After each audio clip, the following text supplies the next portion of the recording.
Bonjour, soyez les bienvenus à ce nouveau webinaire organisé par la SBL FEBI. Bonjour Ilios. Bonjour. Bonjour Merci de Amélie. passer ces 2 heures avec nous. Alors ce webinaire s'organise en 3 moments. Le premier, je vais vous présenter en 2 minutes la SBL FEBI. Ensuite, je passerai bien sûr la parole à Ilios. Et enfin, vous aurez l'occasion de lui adresser vos questions. Je me présente, Amélie Gérard. J'occupe une fonction de coordination au sein de la SBL FEBI. Et j'ai l'honneur et le plaisir de vous accompagner aujourd'hui. Alors, je tiens particulièrement à remercier l'équipe de Choc qui a mis en place, organisé ce webinaire aujourd'hui pour vous. La SBL FEBI regroupe les fonds fédéraux et bicommunautaires du secteur non marchand. Comme vous pouvez le voir à l'écran, les secteurs concernés sont principalement liés au domaine du soin et de la santé, comme par exemple le secteur hospitalier ou celui des personnes âgées, mais pas seulement. Notre but est de vous aider. Alors comment ? En soutenant la création de l'emploi dans le secteur non marchand à travers les fonds Maribel et en encourageant l'acquisition de compétences à travers les fonds de formation. Nous vous invitons chaleureusement à surfer sur notre site internet pour en savoir plus. Ce webinaire s'adresse à tous et toutes. Néanmoins, sa thématique est centrée sur les travailleurs et les travailleuses du secteur non marchand. 3 informations pratiques avant de démarrer. Alors, si vous souhaitez poser une question à notre intervenant, vous pouvez le faire en cliquant sur le bouton « Poser une question » qui s'affiche en bas à droite de votre écran. Pour qu'il s'affiche, vous devez un tout petit peu faire bouger le curseur de votre ordinateur. Ces questions, vous pouvez les adresser tout au long du webinaire, mais elles seront regroupées et adressées à Ilios en fin de séance. Autre information importante, c'est que vous pourrez revisionner ce webinaire en intégralité sur notre site internet febi.org. Alors, en fin de séminaire, par un petit clic, vous aurez l'occasion de nous demander une attestation de présence. Elle vous sera envoyée la semaine prochaine. Alors, aujourd'hui, nous sommes déjà 206 personnes connectées et nous savons en plus que certaines institutions ont organisé en interne la diffusion de ce webinaire. Merci à vous d'être présents aujourd'hui. Le webinaire d'aujourd'hui s'intitule « Cultiver la résilience au cœur de l'adversité ». Nous avons trouvé important chez FEBI de traiter cette question, car de nombreux travailleurs et travailleuses sont en première ligne et doivent faire face à la crise. Pour développer cette thématique, nous avons invité Ilios Kotsou. Ilios, tu es docteur et chercheur en psychologie, cofondateur de l'association Émergence. Nous sommes vraiment très heureux aujourd'hui de t'accueillir. Merci d'avoir accepté de relever le défi d'aborder cette question en un peu plus d'1 heure. Et juste directement pour dire que Amélie et moi, on est derrière des écrans, derrière une caméra. Et vous êtes parfois dans votre maison, dans votre bureau, parfois seul, parfois en groupe. Et l'idée, c'est de se dire que nous tous, on est quand même réunis par une commune intention. Et que quelle que soit votre fonction, que vous soyez des personnes de première ligne, que vous occupiez de personnes âgées, ou que vous occupiez de soins de santé ou autre chose, ou même que vous êtes une citoyenne ou un citoyen, nous tous ensemble, en fait, on s'intéresse à prendre soin peut-être des autres et de la vie. Et je crois que c'est ce qui va faire, peut-être qu'on va essayer, Amélie et moi, de passer un moment chaleureux avec vous, même si on ne se voit pas. Et de se dire que quelque part, au-delà de ces écrans, on est connecté dans une intention commune. Merci, tout à fait. Et avant de démarrer le webinaire, Ilios et moi, nous aimerions vous poser une première question qui s'affiche sur votre écran. C'est l'occasion pour vous de vous familiariser avec le système et pour nous de savoir dans quel état d'esprit vous arrivez ce matin. Donc, je vous invite à prendre une profonde respiration et à sentir dans quel état d'esprit vous êtes là ce matin. Ensuite, sélectionnez sur votre écran l'humeur qui correspond, la proposition qui correspond le mieux à votre humeur. Et toi, Ilios, quelle est ta météo intérieure ? Comment est-ce que comment tu fais pour t'y connecter ? Alors, pour se connecter à la météo intérieure, moi je ferais comme Amélie vous l'a proposé, mais ça me prendrait un peu plus de temps. Ça me demanderait quoi, en fait ? De ralentir, de me déposer et même de m'arrêter, ce que souvent je ne fais pas. il y a 2 ou 3 nuits, je travaillais un peu tard et notre fille qui a 7 ans ne s'endormait pas. Elle m'a dit, papa, il ne faut pas travailler au-delà de tes envies. Arrête-toi. Et la proposition ici de la météo, c'est de se dire, est-ce que nous pouvons nous arrêter, vous et moi, régulièrement, tous les jours, pour sentir ce qui se passe en nous, peut-être avant que la vie ne nous arrête. Et donc, comment faire? Mais vous le faites déjà, mais on pourrait le faire ensemble maintenant, en tout cas de la manière dont je le propose, cette petite météo intérieure. Ce n'est pas seulement savoir quel est l'état d'esprit, mais c'est d'abord l'état du corps. Et donc, la météo intérieure, ce serait 3 étapes, toutes simples. La première, c'est faire le tour du locataire à durée déterminée que nous sommes. On est là pour une durée limitée seulement. Alors faisons le tour de ce corps. Ça pourrait être, on peut commencer par la tête, de la tête aux pieds, en se disant, tiens, qu'est-ce que je ressens dans ma tête, dans mes joues, dans mes mâchoires, là où souvent les tensions viennent se mettre, dans le cou, dans les épaules. Puis on pourrait venir à la poitrine et au dos. En fait, tout ce qu'on appelle ce panier thoracique, là où ça respire, l'abdomen, nos fesses, si elles sont peut-être sur une chaise, nos jambes, nos pieds. Et donc sentir, tiens, qu'est-ce qu'il y a comme sensation dans mon corps ce matin? On est toujours dans la première étape. Et puis on pourrait se poser la question, qu'est-ce qu'il y a comme sentiment qui m'habite ce matin? Quelle est la couleur de mes états d'âme? Est-ce que je suis plutôt détendue, légèrement anxieuse, stressée, joyeuse? Et toujours la première étape, et quelles sont les pensées qui m'habitent? Est-ce que des pensées me traversent ou pas? Et en ayant observé tout ça, j'ai fait la première étape. Au fond, je fais l'état des lieux. Une fois que j'ai fait l'état des lieux, l'invitation, ça serait de porter attention à notre respiration en un seul endroit, qui serait notre abdomen. Et le fait de faire ça va nous permettre de centrer l'attention, de la stabiliser, de nous déposer, de trouver un petit peu plus de force à l'intérieur. Et donc, juste quelques secondes, respirer, en étant attentif juste à ça. Si une pensée va ailleurs, revenir à ça. Et ensuite, tout en étant attentif à la respiration dans le ventre, on peut sentir la poitrine, les mains, les jambes, les pieds, le visage, voir ce qu'il y a en face de vous, écouter le paysage des sons, sentir peut-être, il y a une feuille ou un tissu, et donc pleinement se connecter à l'environnement. Et en 3 minutes, qu'est-ce qu'on aurait fait? On aurait déjà d'abord pris conscience de l'état dans lequel on est. Bien souvent dans la vie, j'arrive quelque part, entre une réunion et une autre, entre ma journée et puis retrouver mes proches, et je ne me rends pas compte que l'état dans lequel je suis va influencer ce qui va se passer après.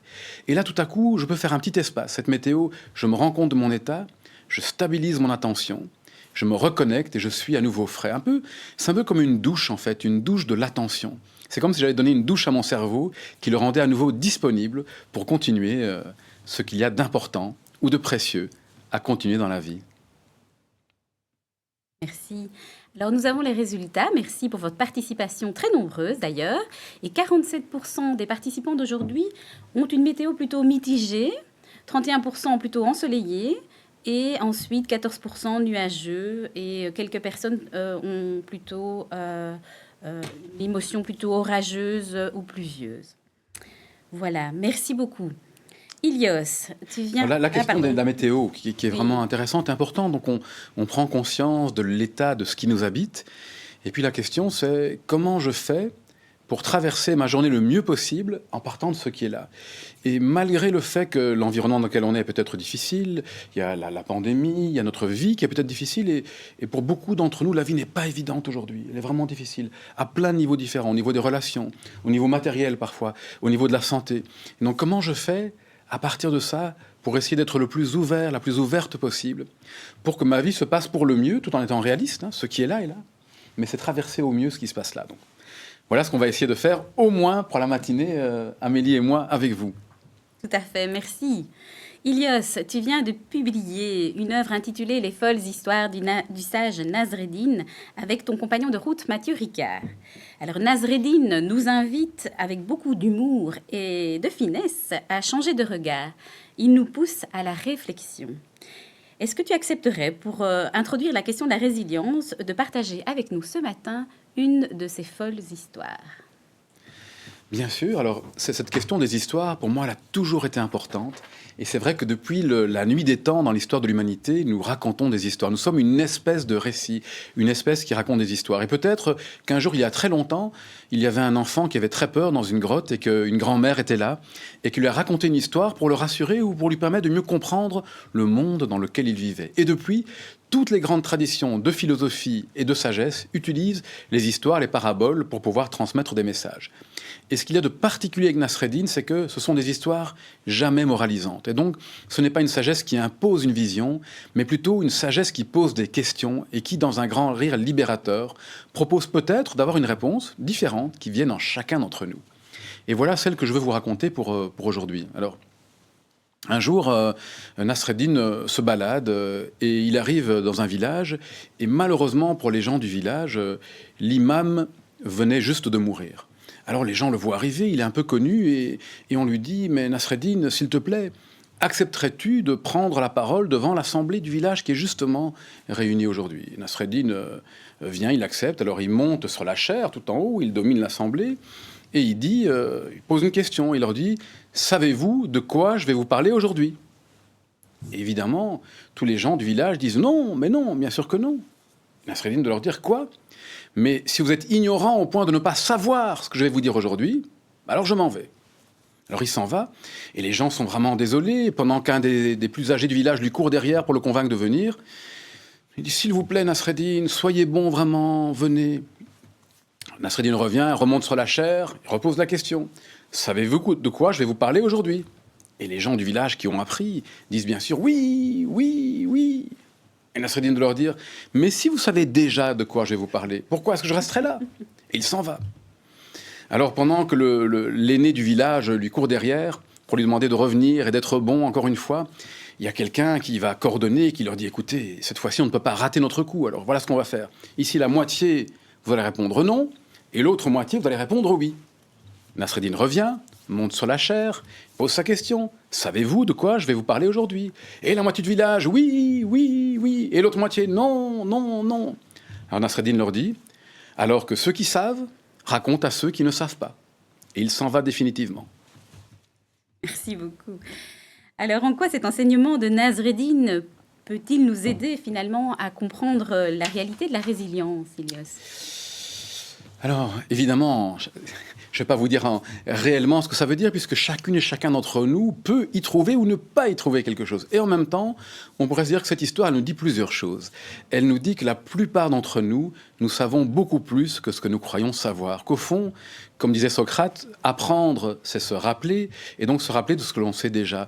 Et en même temps, elle nous dit quoi aussi ? Elle nous dit que dans un monde qui est plein d'experts aujourd'hui, où tellement parmi nous de gens pensent savoir quelque chose, ça nous pose une question essentielle qui est qu'est-ce qu'il est important de savoir pour avoir une vie bonne, pour avoir une vie heureuse sur le plan individuel peut-être, mais surtout au niveau collectif.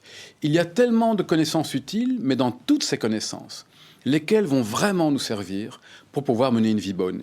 Et il y a des femmes et des hommes qui ont un savoir immense, mais qui ne savent pas comment mener une vie juste. Et puis il y en a d'autres, des femmes et des hommes qui ne connaissent rien, peut-être qu'ils ne savent même pas lire, mais qui, elles et eux, ont cette vraie sagesse qui peut leur permettre de traverser la vie intelligemment et de manière généreuse. Les participants et les participantes d'aujourd'hui, comme je vous l'ai dit en introduction, sont nombreux et nombreuses à être en première ligne. Ils doivent faire face à des situations inédites. Alors comment les aider à renforcer cette capacité de résilience ? Je crois que la première chose pour moi, c'est d'avoir un peu d'humilité. Et évidemment, s'il y avait une solution simple et facile pour vous, premièrement, vous l'auriez déjà trouvée. Et donc, s'il y avait une solution simple et facile pour faire face aux difficultés de la vie que nous n'avons pas choisies, eh bien, tout le monde irait bien. Et donc, tout ça, ce serait inutile. Et peut-être je serais juste là avec Amélie pour nous amuser un peu dans la journée.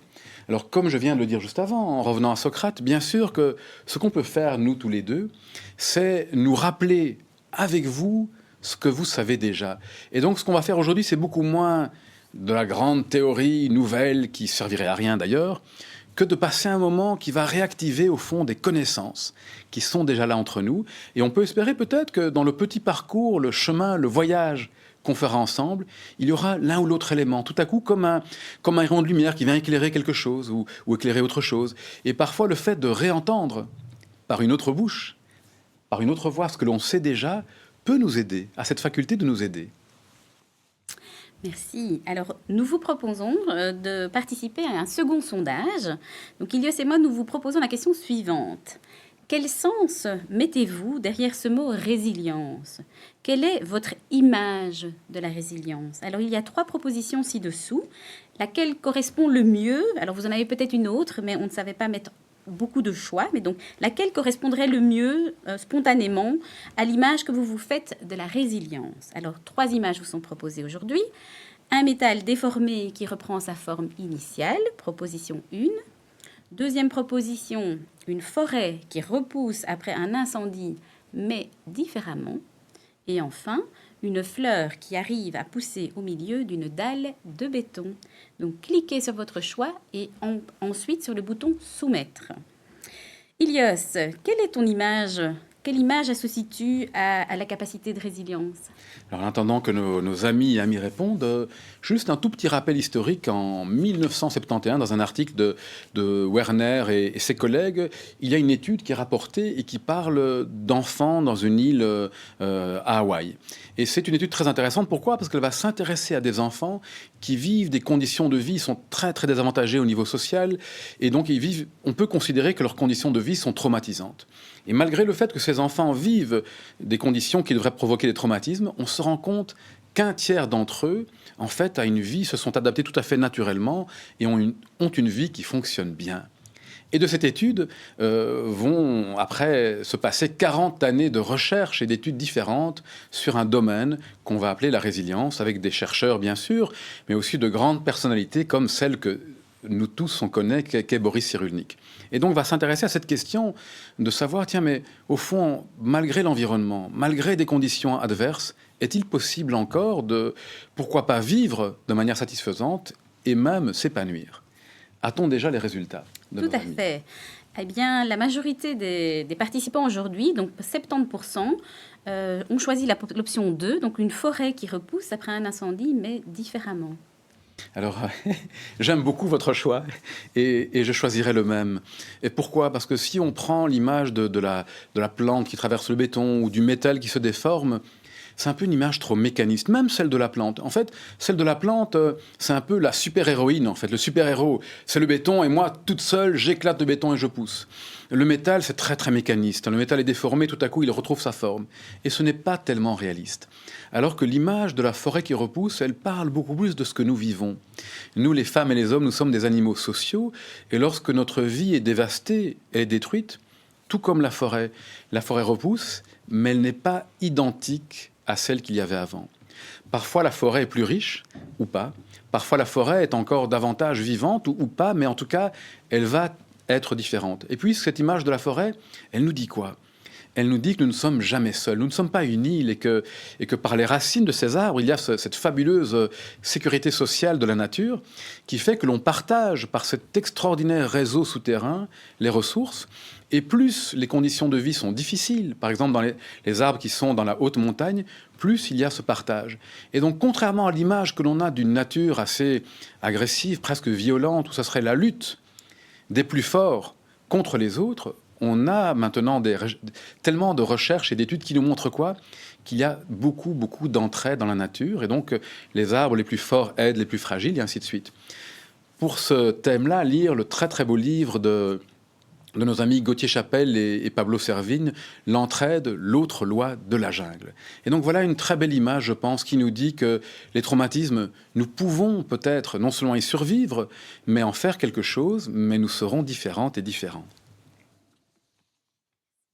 Pourquoi la résilience est une qualité importante selon toi? Alors une qualité importante, d'évidence me semble-t-il, puisque chacune d'entre nous seront confrontés durant notre vie à énormément de difficultés. Pas que nous les ayons choisis, et il n'y a pas de position doloriste ici, c'est la réalité de la vie, non? Il nous arrive maladie, séparation, souffrance, décès, crise, que nous ne choisissons pas. Et en plus, le monde dans lequel on vit aujourd'hui est un monde extrêmement instable. On sait qu'avec l'accélération due à la technologie, tout va de plus en plus vite. Donc, tout s'accélère. Et puis l'information, je ne sais pas si on se rend compte, chacune d'entre nous, que l'information à laquelle nous sommes soumis sur une journée va encore exagérément augmenter cette accélération de nos vies. Et donc, comment fait-on dans une vie qui est tellement accélérée, où tout va tellement vite, où notre attention est tout le temps captée, par exemple, par tous ces écrans et ces réseaux sociaux, et où il y a tant de difficultés? Nous avons peut-être besoin, plus que jamais, de cette possibilité de savoir comment fait-on dans ces moments de très grande adversité.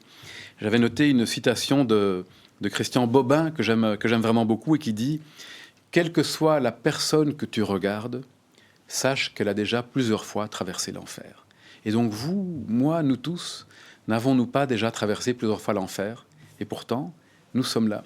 Et le monde aussi dans lequel on vit a une autre difficulté, en tout cas nos sociétés à nous, c'est qu'elles ont une tendance à la performance et à l'instrumentalisation. C'est-à-dire qu'une tendance à nous traiter comme des choses, en fait.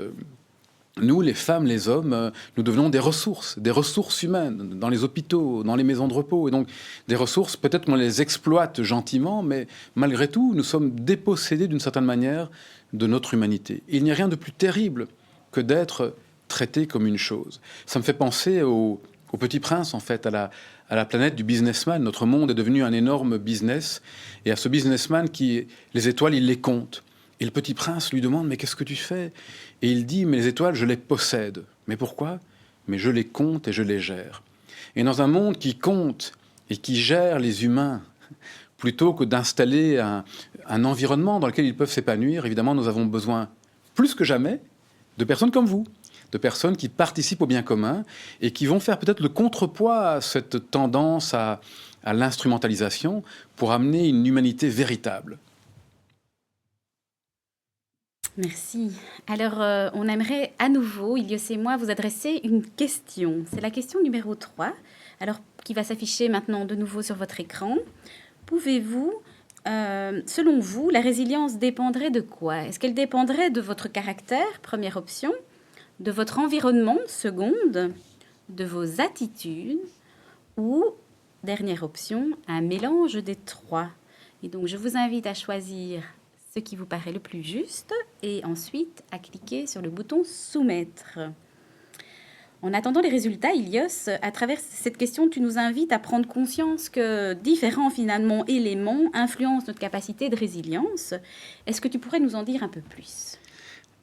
Évidemment. Et je vais commencer par une citation de Boris Cyrulnik, on va dire notre grand personnage de la résilience, et qui nous dit que la résilience n'est pas un catalogue de qualités que posséderait un individu, un homme et une femme, c'est un processus qui, de la naissance à la mort, nous tricote sans cesse avec notre entourage. Et j'aime beaucoup cette idée de tricoter, un processus qui nous tricote. Et donc, il nous tricote, et puis nous, on tricote, heureusement, peut-être aussi un peu dans ce processus. Et donc, d'évidence, peut-être, dans la résilience, il y a des facteurs qui sont des facteurs individuels. Nous n'avons pas le même héritage génétique. On sait aujourd'hui que dans une certaine configuration génétique, ce qu'on appelle un polyformisme d'un certain gène, HTTP, je ne sais plus lequel, il y a certaines et certains parmi nous qui sont davantage prédisposés aux stress environnementaux. C'est-à-dire que lorsque nous sommes exposés au stress, nous avons peut-être une tendance à surréagir. Voilà. C'est quelque chose, on n'a pas reçu la même chose. Nous n'avons pas reçu les mêmes chances à la naissance, dans les mêmes familles, on n'a pas reçu la même nourriture de qualité peut-être, on a été exposé à des polluants chimiques, et ainsi de suite. Donc nous ne sommes pas égaux à ce niveau-là. Alors, il y a tous ces facteurs aussi familiaux de notre vie, l'environnement social que l'on a reçu, et les facteurs culturels qui nous différencient évidemment les uns des autres, les unes des autres. Mais on a peut-être la réponse. Tout à fait. 81%, donc ce qui est énorme, a choisi la dernière option, donc un mélange des trois paramètres. On n'aurait pas dû mettre ça, parce que c'est trop facile. Mais c'est très juste. Je pense que scientifiquement, vous avez raison. Et on peut voir les pourcentages des autres ? Oui, donc 10% au niveau des attitudes, 2% pour mon environnement et 7% au niveau du caractère. Alors, c'est quand même intéressant, parce que la majorité d'entre vous, vous mettez les attitudes en premier, et je pense qu'il est drôlement intéressant, ça montre que vous pensez qu'il y a quelque chose que je peux faire, moi, avec mes bras, avec mon attention et mon regard face à la vie. Vous mettez ensuite le caractère, mais l'environnement loue en dernier.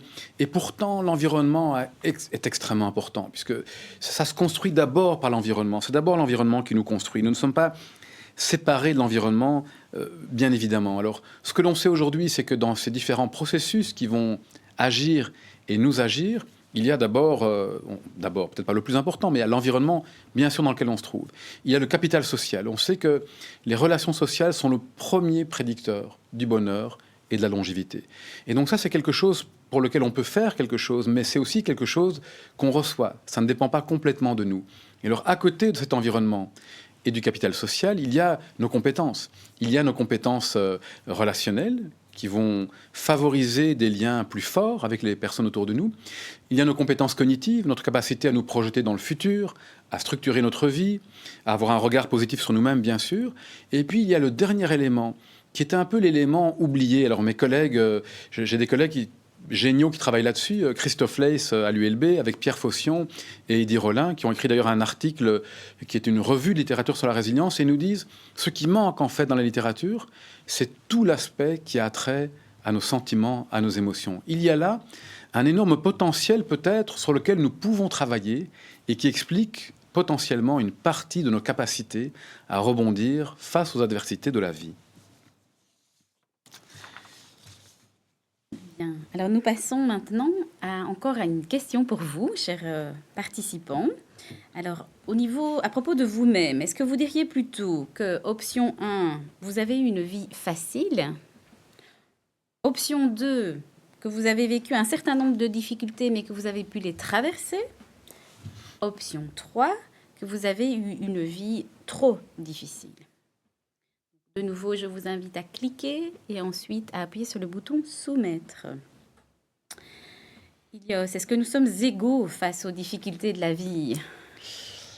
Évidemment que non. Hein. On en a parlé, nous ne sommes pas égaux et nous ne choisissons pas les tempêtes qui vont nous renverser, nous pousser et nous bousculer. Et en même temps, il y a plein de bonnes nouvelles dans le domaine de la résilience. Et donc un chercheur que j'aime vraiment beaucoup s'appelle Georges Bonanno.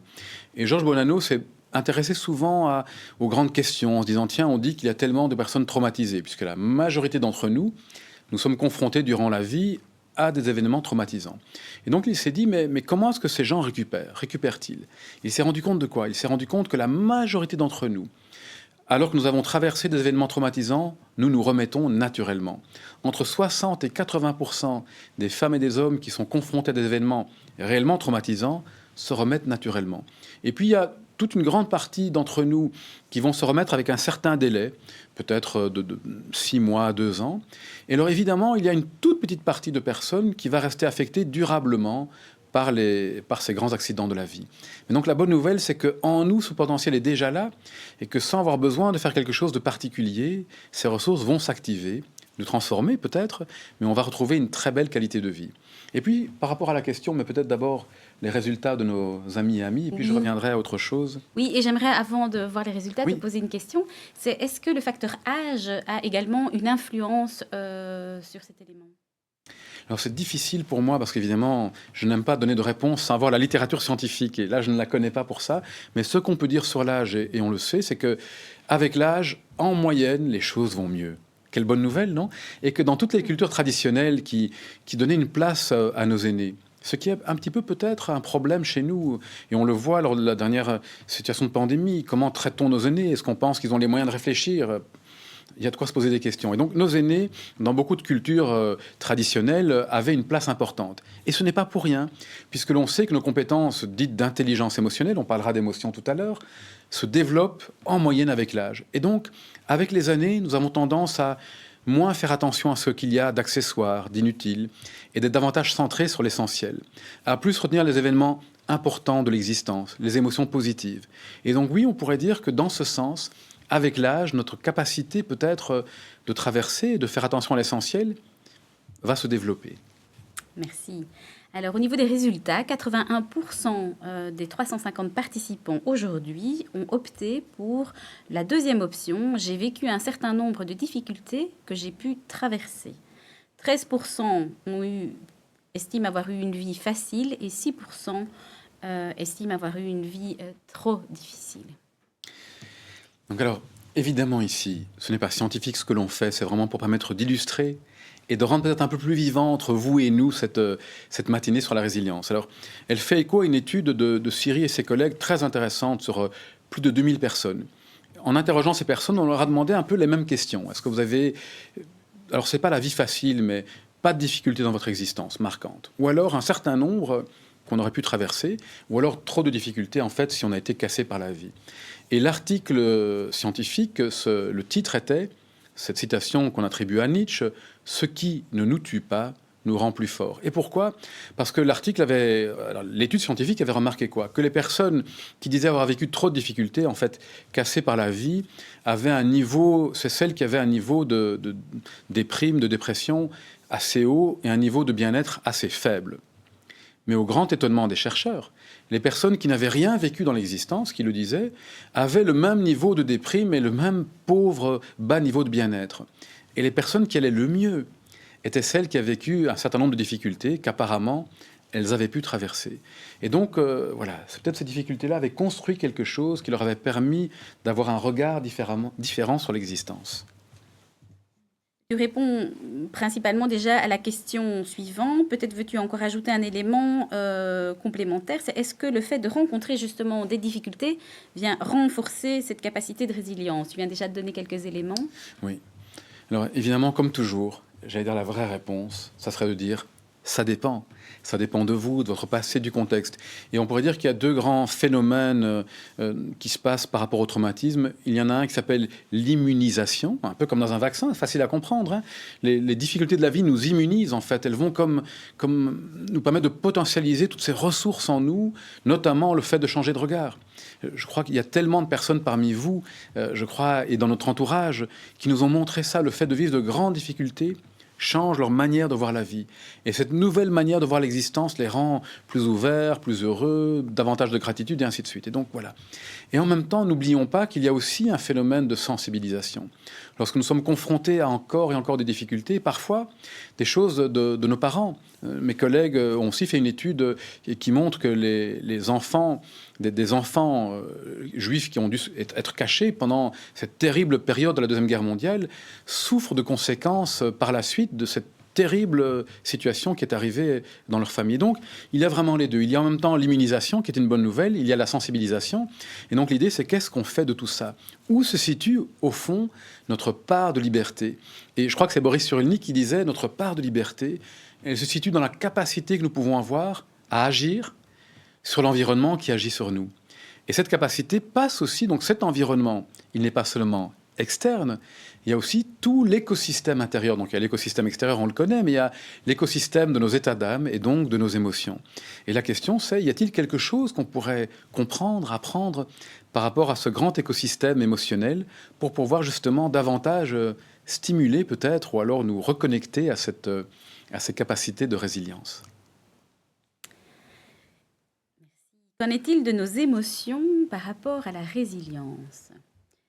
Alors, nous allons vous adresser à nouveau une question. Elle s'affiche sur votre écran. Donc, à propos de vos émotions, est-ce que vous n'y accordez aucune attention ?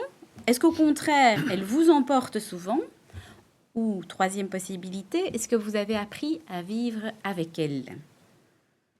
Ilios, qu'en est-il des émotions et des émotions positives ? Alors, oui, un immense et un vaste sujet. Les émotions, donc quelque chose qui est vraiment au cœur de notre fonctionnement, j'allais dire de notre humanité. Mais ce n'est pas tout à fait vrai, puisque nos amis, les autres qu'humains, les animaux, vivent aussi des émotions. Et donc, si on prend les émotions par rapport à la question du traumatisme qui est lié à la résilience, bien évidemment que vivre des émotions difficiles, de l'anxiété, de la tristesse, de la colère, de la jalousie, de manière trop prolongée, et trop intense n'est pas très bon pour nous. C'est déjà pas très bon pour la santé. On le sait aujourd'hui que ça va affecter notre santé. Dans une grande part de difficultés qu'on peut vivre même physiques, les émotions ont un rôle. Alors attention, il n'y a pas quelque chose de linéaire. Ce n'est pas parce qu'on vit des émotions difficiles qu'on va tomber malade. Ce serait vraiment caricatural de penser ça. Mais les émotions vont jouer un rôle dans cette dynamique complexe de notre santé. Alors les émotions, il y a aussi quelque chose, elles ne sont pas bonnes vécues de manière trop prolongée, trop intense, sans conscience. pour notre vie sociale. On sait aujourd'hui que lorsque nous vivons beaucoup d'anxiété, de peur, nous sommes davantage manipulables. Pourquoi ? Eh bien, on va avoir ce besoin d'être rassuré. On risque de faire quoi ? De se réfugier dans notre groupe d'appartenance et donc de se replier sur nous-mêmes et de repousser les groupes qu'on voit comme étant étrangers, voilà, les réfugiés, ainsi de suite, qui sont les gens qui nous menacent, et au risque d'avoir des comportements terribles envers eux. Et l'histoire nous a montré à quel point des groupes humains de femmes et d'hommes normaux peuvent être facilement manipulables. Alors il y a une statistique, moi, qui m'avait terriblement frappé par rapport à ça, toute récente maintenant, en France.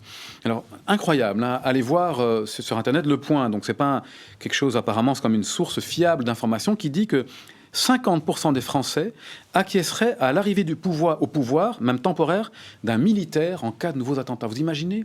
50% de la population est d'accord de voir l'armée diriger un pays. C'est incroyable.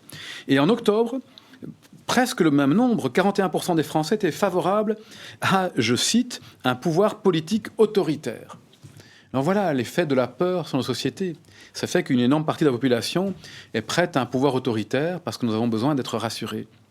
Et ça montre, en tout cas, à mon avis, à quel point il est important de connaître et d'apprendre à apprivoiser nos écosystèmes émotionnels. Et ces émotions, elles ont bien sûr des fonctions. Nos émotions sont importantes, elles sont essentielles. Elles ne sont pas là pour rien. Si l'évolution nous a équipés de cette merveilleuse mécanique, bien qu'elle puisse se retourner contre nous, on le sait, elle a son utilité. Mais juste avant, peut-être, Les résultats. les résultats. Alors, 57% ont appris à vivre avec ces émotions. 39% s'en portent souvent. Donc, elles prennent le pas. Et 4% n'y accordent aucune attention. Alors, la bonne nouvelle, c'est qu'il y a peu d'entre nous qui n'accordent pas d'attention, mais une partie quand même qui est emportée par nos sentiments. Et c'est vrai que ce n'est pas facile, évidemment, hein, parce qu'on pourrait dire que nier nos sentiments, ça ne fonctionne pas très bien scientifiquement, mais qu'être emporté par eux non plus. Et la métaphore que j'aime bien, c'est celle de la cavalière et du cheval, ou du cavalier et du cheval. Et on pourrait dire dans cette métaphore-là que nos émotions sont comme un cheval, mais un cheval extraordinaire. Un cheval extrêmement rapide, qui peut sentir l'environnement, qui sait mieux que nous où il faudrait aller pour le bon endroit de notre vie, par exemple pour aller à la source, pour s'abreuver. C'est le cheval qui sait lorsqu'il y a un danger, ainsi de suite. Et puis, donc ce cheval, ce sont nos émotions. Et puis nous, la raison, c'est la cavalière et le cavalier. Alors vous imaginez, le cavalier ou la cavalière qui ne connaît pas le cheval, c'est mal parti, parce que si je ne connais pas bien mon cheval, quand mon cheval s'emporte, c'est trop tard. C'est le cas des personnes qui disent, voilà, j'étais emporté par mes sentiments. Bien évidemment, ce n'est qu'une métaphore. Hein. Notre vie est beaucoup plus complexe que cela. Il y a plein de facteurs qui entrent en compte. Mais c'est l'idée. Une fois que le cheval sauvage est parti, c'est trop tard. Et puis, il y a celles et ceux d'entre nous qui disent « Mais moi, le cheval, je m'en fiche, il n'existe pas. » Et donc, ceux qui ne veulent pas porter attention au cheval, on pourrait dire que sans cheval, sans émotion, la raison, elle est aveugle, mais emportée par nos émotions. Le cavalier est aveuglé. Et donc, entre être aveuglé ou être aveugle, je ne sais pas ce que vous choisissez. Alors évidemment, il y a la troisième option que la plupart d'entre vous ont choisie, qui est « j'apprends à connaître mon cheval ». Mais pour apprendre à connaître mon cheval, il faut que je ralentisse, je reviens au début. Il faut que parfois je m'arrête. Il faut que je m'intéresse à lui. Et au fond, il faut que je fasse comme le petit prince avec le renard. Ne faudrait-il pas que je l'apprivoise, que je passe du temps avec lui? Et pour finir, à force de connaître mon cheval, ce qu'il y a d'extraordinaire, c'est qu'il n'y a plus une relation de tension entre la cavalière et le cheval, mais une relation quelque part presque d'amitié, de compagnonnage. Et donc je peux me rendre compte que mon cheval est extrêmement utile, parce qu'il m'informe sur ce qui se passe. Si je prenais une autre métaphore, je trouve beaucoup moins jolie, mais parlante aussi, dans un véhicule, le véhicule de notre vie, on a des petits indicateurs thermostatiques qui nous disent si le moteur chauffe ou pas, le niveau d'essence et d'huile. Et donc l'indicateur, ce sont nos émotions. Une émotion qui arrive, comme la colère, c'est le rouge qui nous dit « Attention, tu dois faire attention à quelque chose d'important dans ta vie, un besoin fondamental. Peut-être mettre tes limites, ou ton besoin de sécurité, ou ton besoin de soins. » Et donc, si je ne regarde pas mes émotions, je ne peux pas être conscient de mes besoins. Si je veux supprimer mes émotions, je ressemble à une personne qui prend un marteau, qui tape sur son tableau de bord en disant « le rouge, c'est pas beau ». Mais ça n'a pas beaucoup de sens, en fait, parce que le niveau d'essence, il est quand même à 0 à un moment, et ma voiture s'arrête. Mes émotions ne sont pas que cela. Elles sont aussi comme un une merveilleuse boussole. Alors j'allais dire un GPS, mais non. Le GPS, il nous dit par où aller et à quel endroit aller. Ça, c'est bon pour les gourous et les sectes. Mais nous, nos émotions, c'est une boussole intérieure. Et donc, elle nous dit quoi? Nos émotions nous disent, est-ce que tu es orienté ou pas dans la direction de la vie bonne pour toi? Et donc, ce qu'on appelle les directions de vie importantes. C'est-à-dire, en tant que femme, que soignante, que mère de famille, ainsi de suite, il y a des choses importantes pour nous et que moi, j'ai tendance parfois à oublier. Et mes sentiments, ce sont des rappels pour me dire, mes émotions positives me disent, tiens, c'est plutôt orienté dans la bonne direction. Et parfois, mes émotions difficiles me disent, tiens, tu es en incohérence, oriente-toi dans la bonne direction. Puis encore un autre élément, évidemment, c'est que nos émotions sont de magnifiques alliés pour communiquer avec les autres. Déjà au niveau non verbal, c'est contagieux. Je communique mon état de ce matin avec vous, en fait. Même au travers des écrans, ça se communique. Amélie et moi, on est en lien avec vous. Nos émotions se traduisent au travers d'expressions faciales, la posture du corps, et ainsi de suite. Et puis évidemment, nos émotions, elles sont aussi cette merveilleuse possibilité de ressentir ce que ressent l'autre, cet effet miroir. Et donc de créer un lien qu'on appelle d'intimité, qui n'est pas seulement dans un couple. Et donc cette merveilleuse possibilité de comprendre et de ressentir ce que ressent une autre femme ou un autre homme, et qui nous faire sentir partie de cette grande famille de l'humanité. Quelque chose que l'on pourrait, je l'espère, étendre aussi, bien sûr, par la suite, un sentiment de commune, j'allais dire terrestrialité, c'est un drôle de mot, mais de la commune humanité, on pourrait l'étendre aux papillons, aux chiens, aux chats, aux animaux, et peut-être même aux rivières, et à cette petite planète qui est la maison dans laquelle nous vivons. Et à force de la détruire, c'est ce que dit Boris Cyrulnik aussi, à force de détruire la maison dans laquelle on vit, eh bien, on va tous finir par avoir un problème. Alors, évidemment, c'est un peu complexe. Parce que dans nos pays occidentaux, on vit un petit peu aux étages supérieurs. En général, c'est là qu'on met les gens qui ont plus de facilité, plus de lumière et tout. Et quand ça brûle en bas, on dit c'est pas grave, chez nous tout va bien, débrouillez-vous. Mais bon, à un moment, les flammes vont arriver en haut, et là, on aura tous un problème. Alors la question, c'est, veut-on participer à ce que la maison soit en bon état? Pas seulement parce que ça va nous brûler les fesses à un moment, mais simplement se rendre compte qu'en tant qu'habitant du même endroit, on partage quelque chose et qu'on a envie d'en faire quelque chose de bien. Je me permettais de revenir quelques instants sur le sondage, parce que je constate quand même que 40% ont noté qu'ils s'emportaient souvent. Et je me demandais si tu pouvais éventuellement les conseiller comment faire au moment où ils sont peut-être dans leur institution, sur le lieu de travail, et qu'ils sont finalement emportés par des émotions difficiles à gérer. Quel serait le conseil qu'on pourrait leur donner aujourd'hui? Alors, je suis très mauvais pour les conseils, parce que je peux surtout vous dire... Toutes les fois de ma vie où j'ai été emporté, où j'ai dit des choses que j'ai regrettées, et ainsi de suite, je suis un être humain très commun. Et je pense que donner des conseils, c'est rarement une bonne idée, surtout comme ça serait la petite solution miracle. Ça n'existe. Moi, je n'y crois pas. J'y croyais avant, et puis je me suis rendu compte au fur et à mesure de la vie que ces petits trucs, en fait, ça marche pour les gens qui n'en ont pas besoin. Vous voyez, les petits trucs, tous les gens qui n'ont pas besoin sont toujours friands et contents parce que, comme de toute façon, ça fonctionne. Alors, par contre, il y a des choses fondamentales. Et j'allais dire que cultiver ces compétences, cette intelligence émotionnelle, elle ressemble davantage à apprivoiser un cheval sauvage ou à cultiver un jardin intérieur qu'à prendre une pilule magique qui nous ferait nous sentir bien dans toutes les circonstances. Pas possible, ça n'existe pas. Et donc, cultiver un jardin ou apprivoiser un cheval sauvage, ça prend du temps. Et donc, c'est pas au moment où ça m'arrive que le cheval s'emballe dans mon institution que tout à coup j'ai la solution.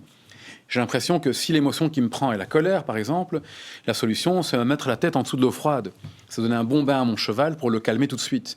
Ça ne résout pas, mais ça m'empêche peut-être de faire une bêtise. C'est de prendre du recul. Alors évidemment, comme toujours, c'est complexe, parce que si mon émotion, c'est l'anxiété, et que j'ai tendance à me renfermer, c'est le contraire que je serais peut-être invité à faire, c'est aller vers.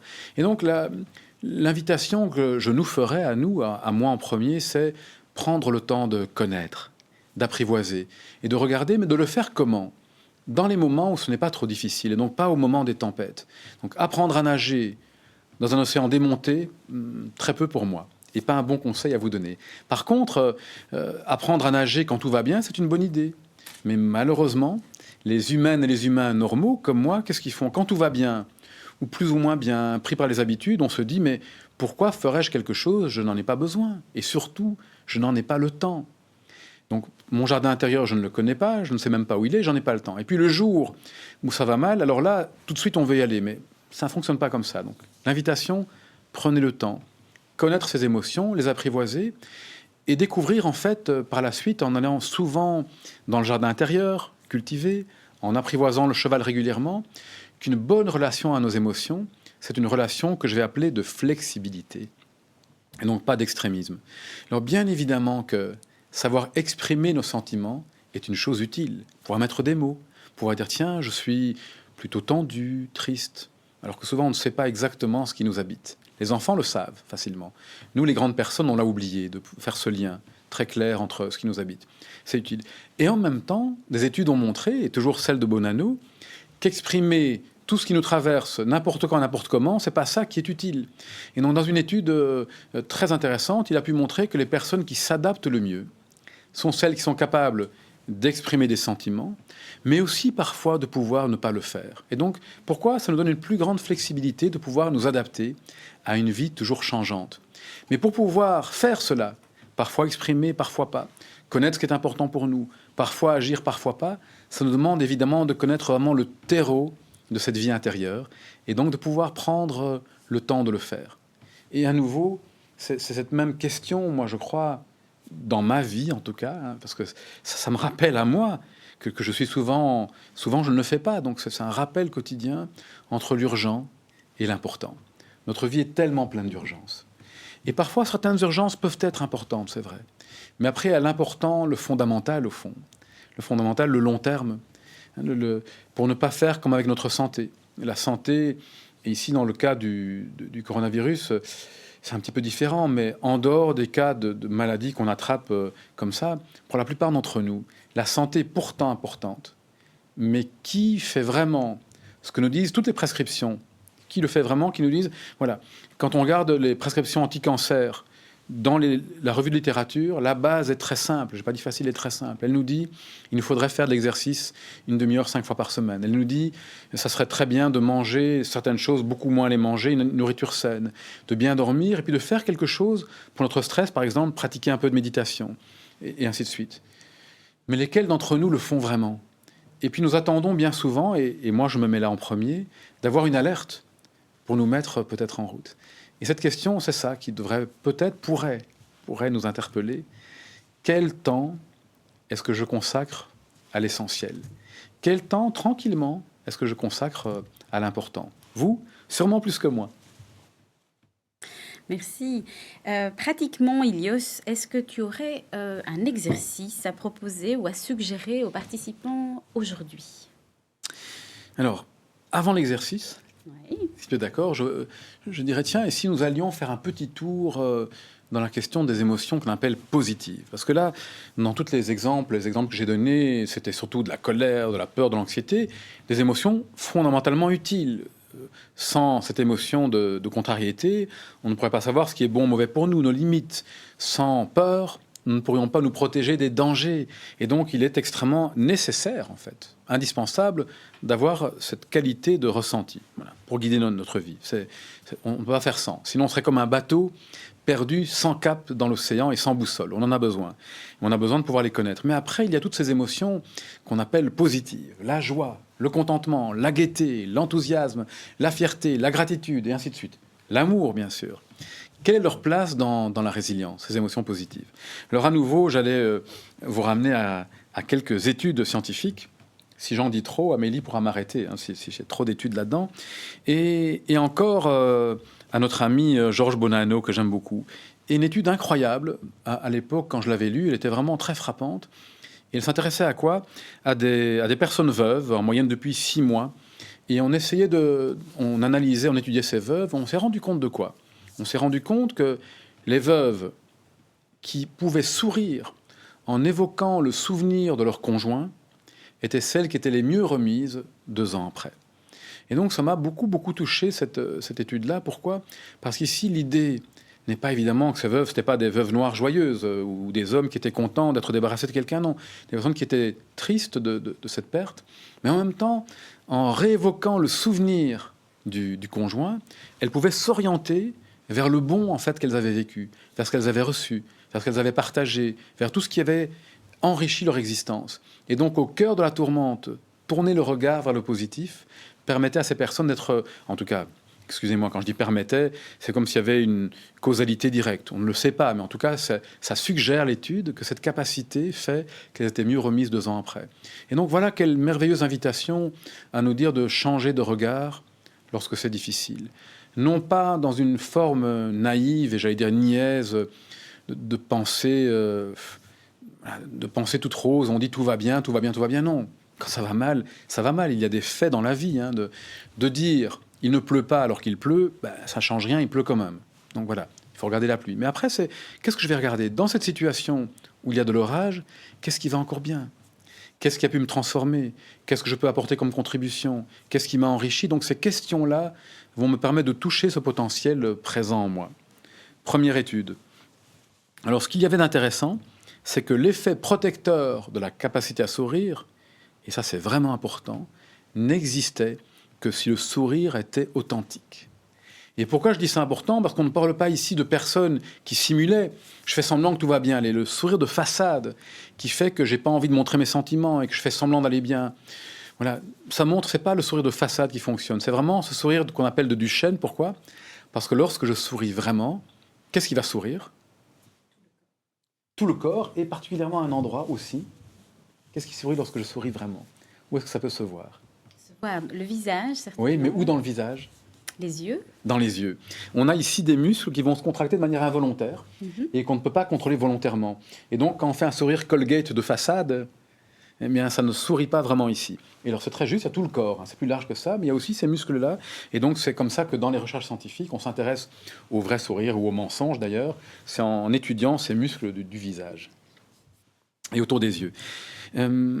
Alors une autre chercheuse, Barbara Fredrickson, qui est une des grandes chercheuses dans le domaine de ces émotions et de l'amour, elle a écrit un très beau livre sur l'amour, Fredrickson, elle a étudié la résilience de personnes au sortir de la catastrophe du 11 septembre.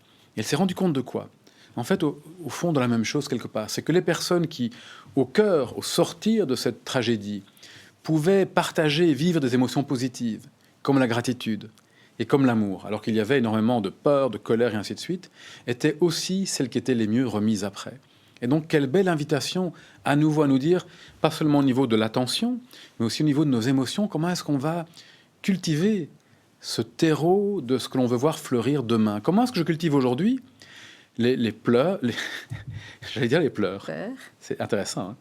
Petit lapsus. Comment je cultive aujourd'hui les fleurs que je veux voir fleurir demain, en fait. Parce que si je veux un monde davantage épanoui, ouvert, généreux, et que chez moi, je ne cultive que ce qu'il y a de compliqué, ça ne va pas arriver. Donc, c'est cultiver en nous, aujourd'hui, ce qu'on veut voir dans le monde entier, demain. La petite invitation de notre amie Barbara Fredrickson.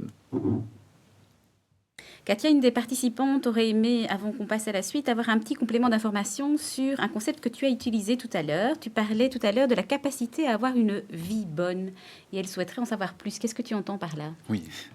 Alors, ce que j'appelais vie bonne, parce que je ne sais pas très bien comment le dire, je fais référence à la philosophie dans la Grèce antique, où ce qu'appelait la vie bonne, c'est en même temps une vie heureuse, mais qui inclut la vie collective. C'est-à-dire la vie heureuse pour la citoyenne Katia, c'est ça? Katia. Et aussi pour la communauté dans laquelle nous vivons. Et donc, c'est ce que j'appellerais, moi, le chemin de la vie bonne, ce qu'appelaient les Grecs ici, le chemin de la vie bonne. Et donc, c'est quelque part, qu'est-ce qui, pour Katia, pour nous, est une vie qui a du sens, la vie bonne pour Katia? Est-ce que c'est celle d'être, je ne sais pas, une citoyenne qui participe à la vie de la cité en contribuant par son activité professionnelle? Est-ce que c'est le fait d'entretenir des relations d'amitié avec son voisinage? Est-ce que c'est le fait de contribuer à une planète qui va mieux, qui est plus propre et qui est en meilleur état? Est-ce que c'est le fait d'être une personne aimante pour des proches, ainsi de suite? Donc c'est ce que j'appellerais le chemin de la vie bonne. Et quand on parle des émotions, on pourrait dire de manière très schématique, c'est plus complexe que ça, qu'une femme ou un homme en bonne santé, c'est quelqu'un qui prend soin de ses besoins, ce qui est fondamental pour lui. Donc, il est à l'écoute de son cheval, attention, pour prendre soin de ses besoins, mais en accord avec ses directions de vie, ce qu'on peut appeler des valeurs. C'est les valeurs qui nous dirigent dans la vie bonne. C'est-à-dire que je prends soin du véhicule et en même temps, je marche dans la bonne direction. Et évidemment, dans l'idée de quoi? C'est que, et c'est intéressant que Katia pose cette question-là, c'est que la boussole du chemin de la vie bonne, ça ne peut être qu'une boussole. Et donc, ne pas se tromper. Les objectifs ne sont pas des valeurs. Les valeurs, c'est jamais quelque part où on peut arriver. On ne peut pas arriver à une valeur quelque part. On peut simplement suivre ou pas la boussole. Je donne un exemple peut-être simpliste, mais dans la manière d'être avec ma famille, par exemple, ou on pourrait dire ma fille. Si pour moi, ma boussole, ma valeur, c'est être un père attentif, et qu'un matin, je pars, je suis pressé de venir à un webinaire, et que je ne lui dis pas au revoir, je suis en train de partir en désaccord, en fait. Et puis tout à coup, elle m'appelle et je reviens. Voilà, j'étais désaccordé de ma boussole et je me réaccorde avec ma boussole. Et donc, ce qui est de génial, c'est qu'on peut trébucher 100 fois, 1000 fois, et 100 fois, nous pouvons nous relever. Et donc, c'est pas quelque part où on peut pas rater d'arriver à ces valeurs. On peut juste incohérence et cohérence à nouveau. En termes de manière d'être dans nos institutions, dans notre manière de traiter, bien sûr, les usagers, mais aussi nos collègues. Ou si j'encadre une équipe, qu'est-ce que je veux réellement incarner? Parce que si je veux incarner un monde solidaire, et puis que dès que quelqu'un a une difficulté, je ne lui parle pas, ou je suis maltraitante ou maltraitant, voilà, je suis en décalage. Et ça se comprend, bien sûr, la pression, le manque de temps, mais voilà un rappel de nous dire, la vie bonne, le bonheur vient de notre manière aussi de marcher au quotidien, dans les petites choses de la vie. C'est ce que disait un poète chinois, Li Yuyang. Il disait « Le bonheur vient de l'attention aux petites choses et le malheur vient de la négligence des petites choses. » Merci. Ilios, je ne sais pas si tu es d'accord au niveau du processus aujourd'hui. Est-ce que de nous proposer un exercice, est-ce que c'est le bon moment pour toi de nous proposer un exercice à suggérer aux participants aujourd'hui? C'est le bon moment, c'est le bon endroit, c'est génial. C'est juste là où nous sommes. De toute façon, je n'ai pas le choix avec Amélie, donc... Un exercice, j'en avais noté plusieurs dans l'idée d'ici. Oui. Invitation. Ça serait... Les petits exercices que je vous propose ont souvent le même ensemble de formes, comme la météo intérieure de tout à l'heure. Il y a toujours une invitation d'abord à ralentir, moi qui suis là emporté par mon débit et par mon intérêt pour le sujet à partager avec vous. Est-ce que je peux à un moment ralentir? Et pour ça, porter attention au corps. Le corps, il ne crie pas très fort lorsqu'on va bien, on ne l'écoute pas toujours, donc c'est tellement intéressant de pouvoir s'y arrêter plus souvent, réellement, en se disant, tiens, juste là, pour vous et moi, qu'est-ce qui se passe dans le corps? Quelles sont nos sensations?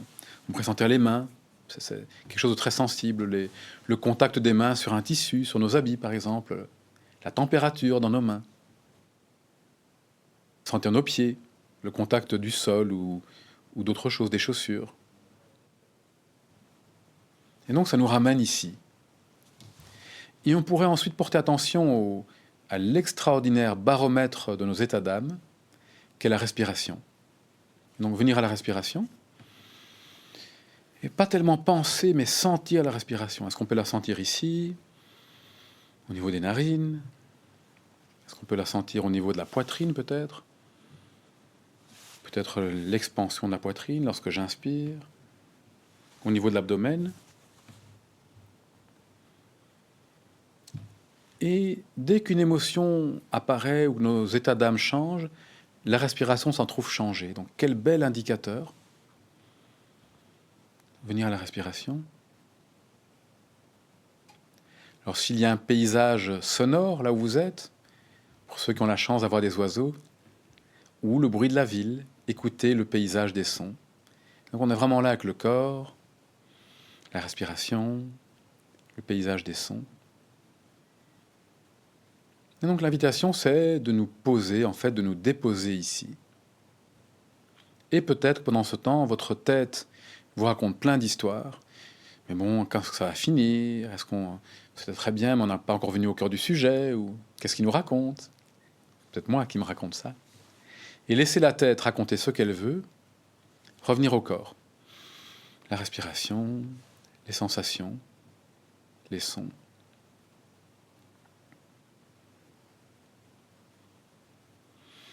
Et je nous inviterai maintenant à réévoquer un moment de bienveillance dans notre vie.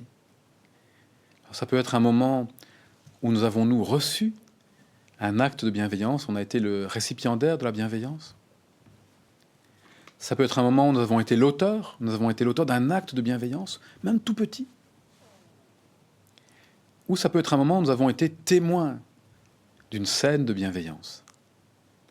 Et je nous proposerais simplement de réévoquer, de nous dire, tiens, je vais retrouver un moment où j'ai été le récipiendaire, l'auteur ou le témoin d'un acte de bienveillance.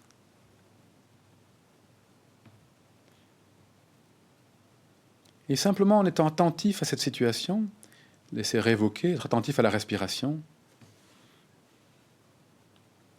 Au fond, comme si nous-mêmes, nous pouvions, en inspirant, avoir cette intention amicale de bienveillance.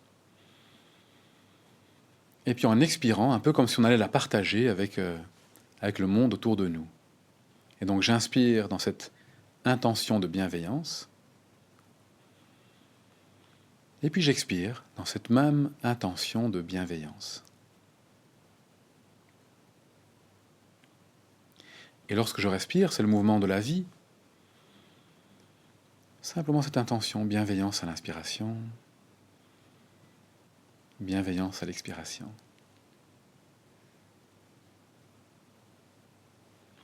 Et si nous le souhaitons, nous pourrions penser à quelqu'un, une personne qui nous est chère, peut-être quelqu'un qui en a besoin, quelqu'un qui souffre en ce moment, et partager cette intention de bienveillance. Alors pour celles et ceux d'entre vous qui trouvent ça trop naïf, ne le faites pas. Vous pourriez simplement être attentif à la respiration, et sinon partager ça.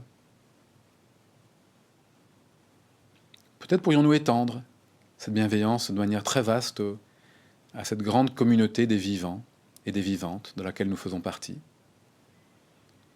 Inspirez, expirez. Et si cela vous parle, nous pourrions bien sûr y inclure les autres qu'humains, les formes de vie animale, les formes de vie végétale. Nous pourrions y inclure des rivières, des océans, des montagnes, des arbres, et toujours seulement si ça vous parle.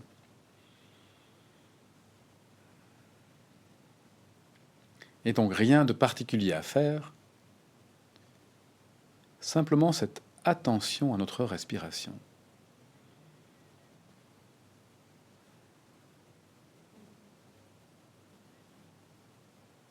Et là, invitation non plus à penser à quelqu'un ou à quelque chose de particulier, mais simplement être présent à cette notion, cette qualité d'amitié fondamentale, de bienveillance,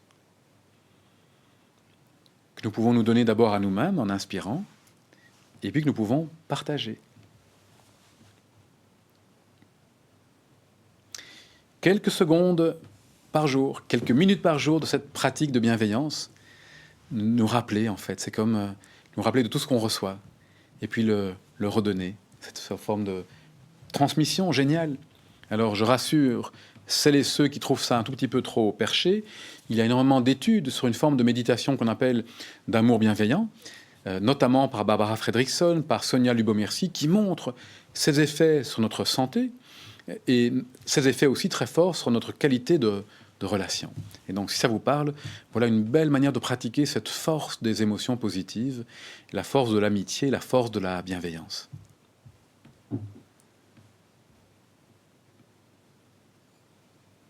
Merci. Comment est-ce que tu souhaites procéder pour la suite? Est-ce que tu as envie de nous suggérer autre chose? Est-ce que on pense qu'on peut passer aux questions? Parce que les questions arrivent. Oui, si les questions... Ça serait bien, ça. Oui. On pourrait aller vers les questions. Alors, d'ailleurs, d'abord, merci pour vos questions qui sont nombreuses et très intéressantes. Merci aussi pour vos petits messages bienveillants et très positifs qui nous arrivent. Merci, merci, merci. C'est très, très, très gai de vous lire. Une première question de Marie-Noël qui explique ceci. Il y a un positionnement dans mon cadre de travail qui me pose problème. Il y a de plus en plus de cynisme. Moi-même, je deviens cynique. Or, je sens que cela m'épuise. Et si on se comporte différemment, on est effectivement perçu comme niais. Comment réagir? Quels sont les conseils? Si j'avais la solution, je vous la donnerais tout de suite. Et c'est vrai qu'il y a... Oui, il y a un certain mouvement dans le monde où le cynisme parfois est valorisé et la gentillesse serait perçue par certaines personnes comme une faiblesse ou une forme de niaiserie. Et en même temps, sans la gentillesse, sans la bienveillance, que serait notre monde? Sans des personnes comme vous, Marie-Noël, c'est ça? Oui. Sans Marie-Noël, que serait le monde, en fait? Sans des personnes qui nourrissent c'est tellement important. Notre monde ne fonctionnerait pas sans la gentillesse, sans la bienveillance, sans cette forme de... Voilà. Alors, comment faire c'est vrai, alors qu'il y a cette... C'est compliqué. Marie-Noël, nous tous, on vit dans un environnement. Et comment faire quand l'environnement ne partage pas toujours les mêmes valeurs que celles qui nous animent profondément? Marie-Noël, d'abord, je dis ça avec beaucoup d'humilité parce que je n'ai pas la solution, bien sûr. Ça se saurait si je l'avais pour vous. Mais on pourrait y réfléchir ensemble, un peu comme si vous étiez là avec moi et qu'on se disait, tiens, mais et qu'est-ce qu'on pourrait faire? J'imagine ce qu'on fait déjà, c'est de se dire, comment faire pour nourrir en moi ce sentiment, pour que je change le monde par mon attitude, pour ne pas que le monde me change. C'est ce que vous racontez, en fait. Si je n'arrive pas à nourrir, en fait, ceci en moi, c'est le monde qui va me changer. Et c'est triste alors, parce que si ça fait une personne aigrie en plus dans le monde, ça serait terrible. Alors que vous êtes une personne qui apporte tellement au monde. Et donc, ça, je pense, ça pose deux questions. La question de dire comment est-ce que je me nourris. Je ne parle pas de nourriture physique ici, de quoi je me nourris. Est-ce que je peux vraiment être conscient j'ai besoin de plus de nourriture, de bienveillance. Et si elle n'est pas possible là, dans ce milieu-là, comment je vais faire pour nourrir le plus possible? Et aussi de me rendre compte que même dans l'endroit le plus compliqué, il y a bien souvent des petites choses qui vont bien. Essayons d'être une traqueuse, des petits gestes de sollicitude, des petits gestes de bienveillance, des petits gestes de bonté, de beauté, et qui vont nourrir cette possibilité de continuer à être un agent du changement. Et peut-être d'abandonner l'idée de changer par l'extérieur, parce que ça va très fort fatiguer la personne. Et donc, pas abandonner l'idée du changement, bien sûr, elle est fondamentale d'avoir des personnes comme vous. Mais l'idée de se changer pour changer le monde, je trouve qu'elle est très puissante. Elle nous dit que comme nous faisons partie du monde, si ça passe par quelque chose en nous, voilà, ça évite de perdre son énergie. Je pense que c'est un poème dans un des textes de Rumi qui disait « Quand j'avais 20 ans, je voulais changer le monde et comme un lion, je me suis battu. Et puis, je me suis rendu compte que ce n'était pas possible et vraiment, j'étais très, très fatigué. Et puis, quand j'ai eu 30 ans, j'ai voulu changer les autres. Et je me suis battu pour les changer. Je me suis fatigué, j'ai créé des conflits. Et je me suis rendu compte aussi que ce n'était pas possible. Et ça m'a très fort, peut-être dégoûté ou en tout cas déçu. Et puis, maintenant que je suis une personne plus âgée, je me change moi-même. Et à mon grand étonnement et à ma joie, je me rends compte que le monde change. Alors voilà. Je vous apporte encore une nouvelle manière, peut-être naïve pour l'environnement, mais voilà ce qui me vient. Je ne sais pas ce qui vous vient à vous par rapport à ça. Peut-être vous allez rebondir, chère Marie-Noël. Alors, j'ai ici une question parce que parmi nos participants aujourd'hui, il y a pas mal de parents et qui aimeraient t'interpeller au niveau de leurs enfants. Parfois, ceux-ci ont des émotions très fortes. Et donc, c'est Anke qui nous pose la question ce matin. Et elle se demande s'il y a un âge où le cerveau serait prêt à appréhender les émotions et à les Alors, écouter. Anke, c'est une question importante, fondamentale. Et on a la grande chance, je pense, vous, moi aujourd'hui, d'avoir des informations scientifiques dont ne disposaient pas nos parents peut-être, nos grands-parents en tout cas certainement pas. Et donc il y avait une vision des enfants, alors ça dépend à quel âge ont ces enfants bien sûr, mais de toute façon il y avait une vision de l'enfant où on voyait l'enfant comme un petit adulte. Et c'était assez terrible en fait. On disait d'enfant petit, d'un enfant de 3 ans, 4 ans, il me cherche. Il me provoque, il me manipule. Et donc il y avait des punitions envers les enfants. Et donc comme si l'enfant faisait exprès de rendre ses parents fous. Alors que les enfants rendent les parents fous, oui. Qu'ils savent appuyer, oui, bien sûr. Mais ce n'est pas dans une intention cognitive. L'enfant n'est pas équipé petit pour ça. C'est simplement dans une réaction à l'environnement. Et donc ce que l'on sait aujourd'hui, c'est quand l'émotion prend le cheval sauvage de l'enfant, une fois qu'il s'emballe, il s'emballe très très vite, l'enfant n'est pas capable de réguler ses émotions. Donc un enfant de 3 ans, de 4 ans, de 5 ans est incapable de le faire. Et donc il n'a pas le choix. Et donc punir un enfant pour une émotion, ça paraît scientifiquement aujourd'hui complètement insensé. Alors, les petites pistes, évidemment, je dis des choses que vous savez déjà, tous les parents, c'est comment sépare-t-on le comportement de l'enfant de ses sentiments, de qui il est, pour ne jamais punir un enfant pour ses émotions, puisqu'il n'a pas le choix, évidemment. Et par contre, mettre des limites à certains comportements est essentiel pour vivre ensemble. Évidemment qu'un enfant pourrait avoir des comportements dangereux pour lui-même, pour un camarade, pour un autre enfant et pour les autres. Et donc, mettre des limites à un comportement en clarifiant que c'est bien, ce qui n'est pas possible, c'est ce comportement-là, Bien sûr, c'est une chose que tous les parents font. Mais après, comment est-ce qu'on fait pour ne pas dire c'est pas bien, tu as été en colère, méchant garçon, méchante petite fille, ce qui va compliquer la relation de l'enfant avec ses émotions. Et puis aussi, quand les enfants sont petits, voir comment... Alors, un petit préalable. Tout ce que je dis là, Anne, qui est pour tout le monde, ce ne sont que mes élucubrations de parents. N'oublions jamais, juste avant de dire ça, qu'avant, j'avais des grands principes. Maintenant, j'ai un enfant. Et je me rends bien compte que la réalité de la vie, c'est très différent de la théorie dans les livres. Petite parenthèse terminée, pour pas faire la morale aux parents, évidemment. Mais une fois que je fais ça, de se dire comment je peux parfois protéger l'enfant, même le tenir, pas brutalement, mais pour l'empêcher, si la colère est très forte, de se faire mal à quelqu'un d'autre, et laisser tout ça descendre. Une fois que c'est descendu, je peux peut-être, en fonction de l'âge, avoir une petite conversation. Et discuter, dire, tiens, mais qu'est-ce qui t'est arrivé? Qu'est-ce qu'on fait quand l'émotion vient? Est-ce qu'on peut différemment exprimer un sentiment? Oui, la colère, tu as le droit, mais est-ce qu'il y aurait un autre moyen que celui de frapper? Et comment ça serait? Voilà, on va chacun trouver nos petits moyens. Et puis, ce que je trouve de génial avec nos enfants, c'est que moi, parfois, je trouvais un moyen avec notre fille, et ça fonctionnait très bien. Puis j'étais tout content, j'ai trouvé la solution. Et puis, quelques temps après, eh bien, ma solution magique ne fonctionnait plus. Parce que le monde change, l'enfant change, et nous changeons. Donc, voilà.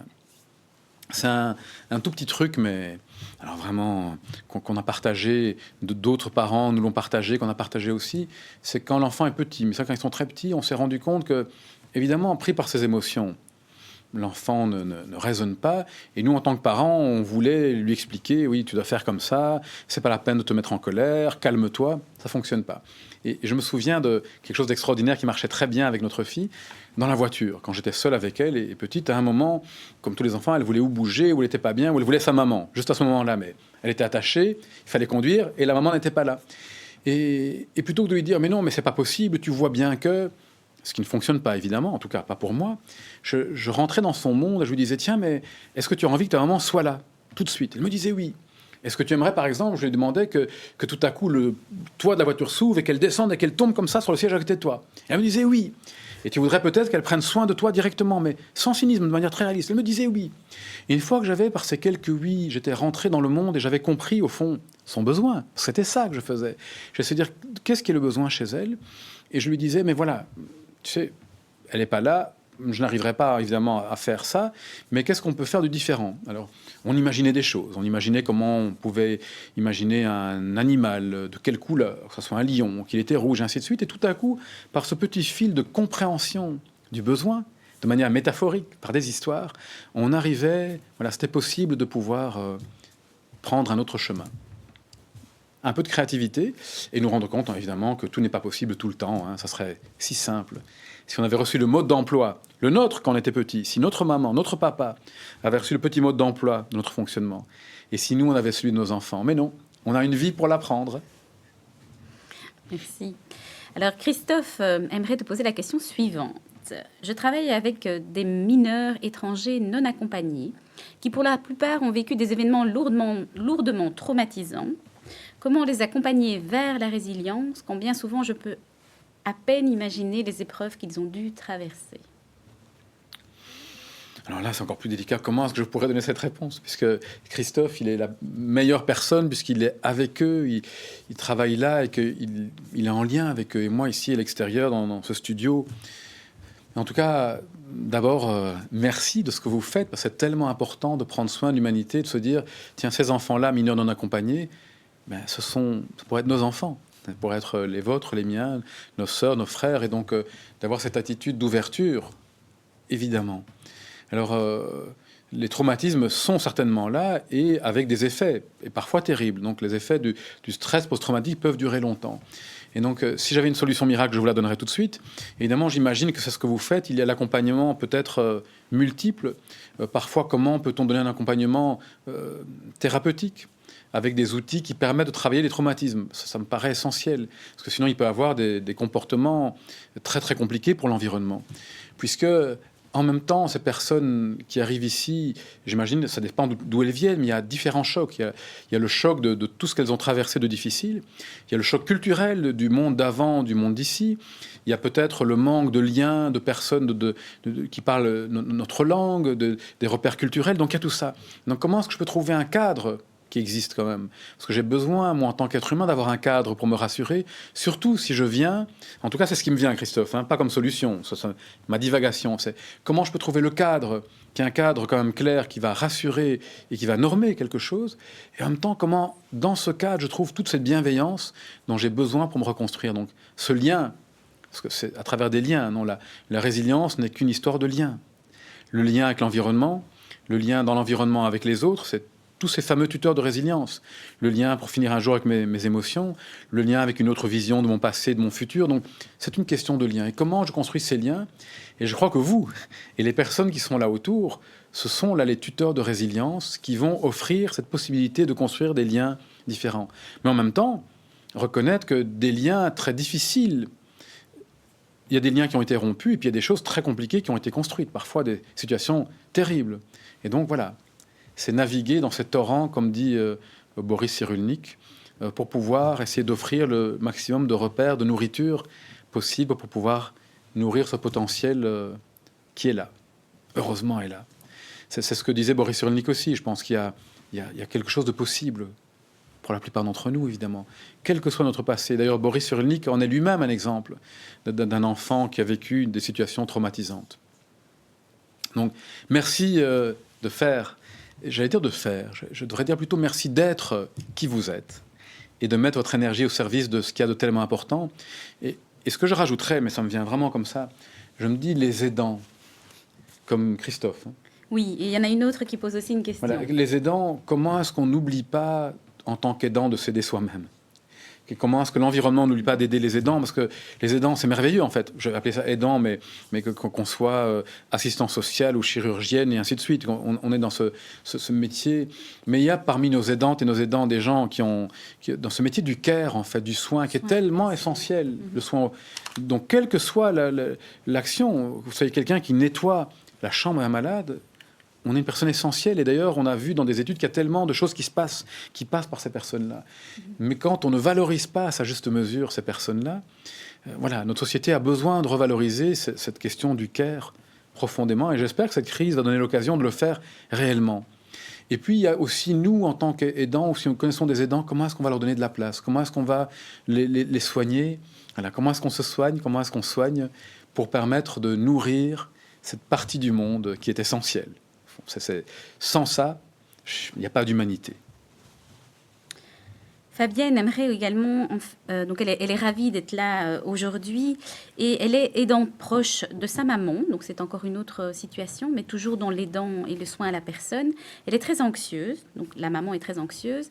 Moi, je suis résiliente malgré une santé précaire. Comment essayer de lui transmettre un peu de positivité et de résilience, à savoir que j'essaie de mettre en exergue tous les petits moments heureux que nous partageons, mais ce n'est pas suffisant. Cela me chagrine, cela m'épuise.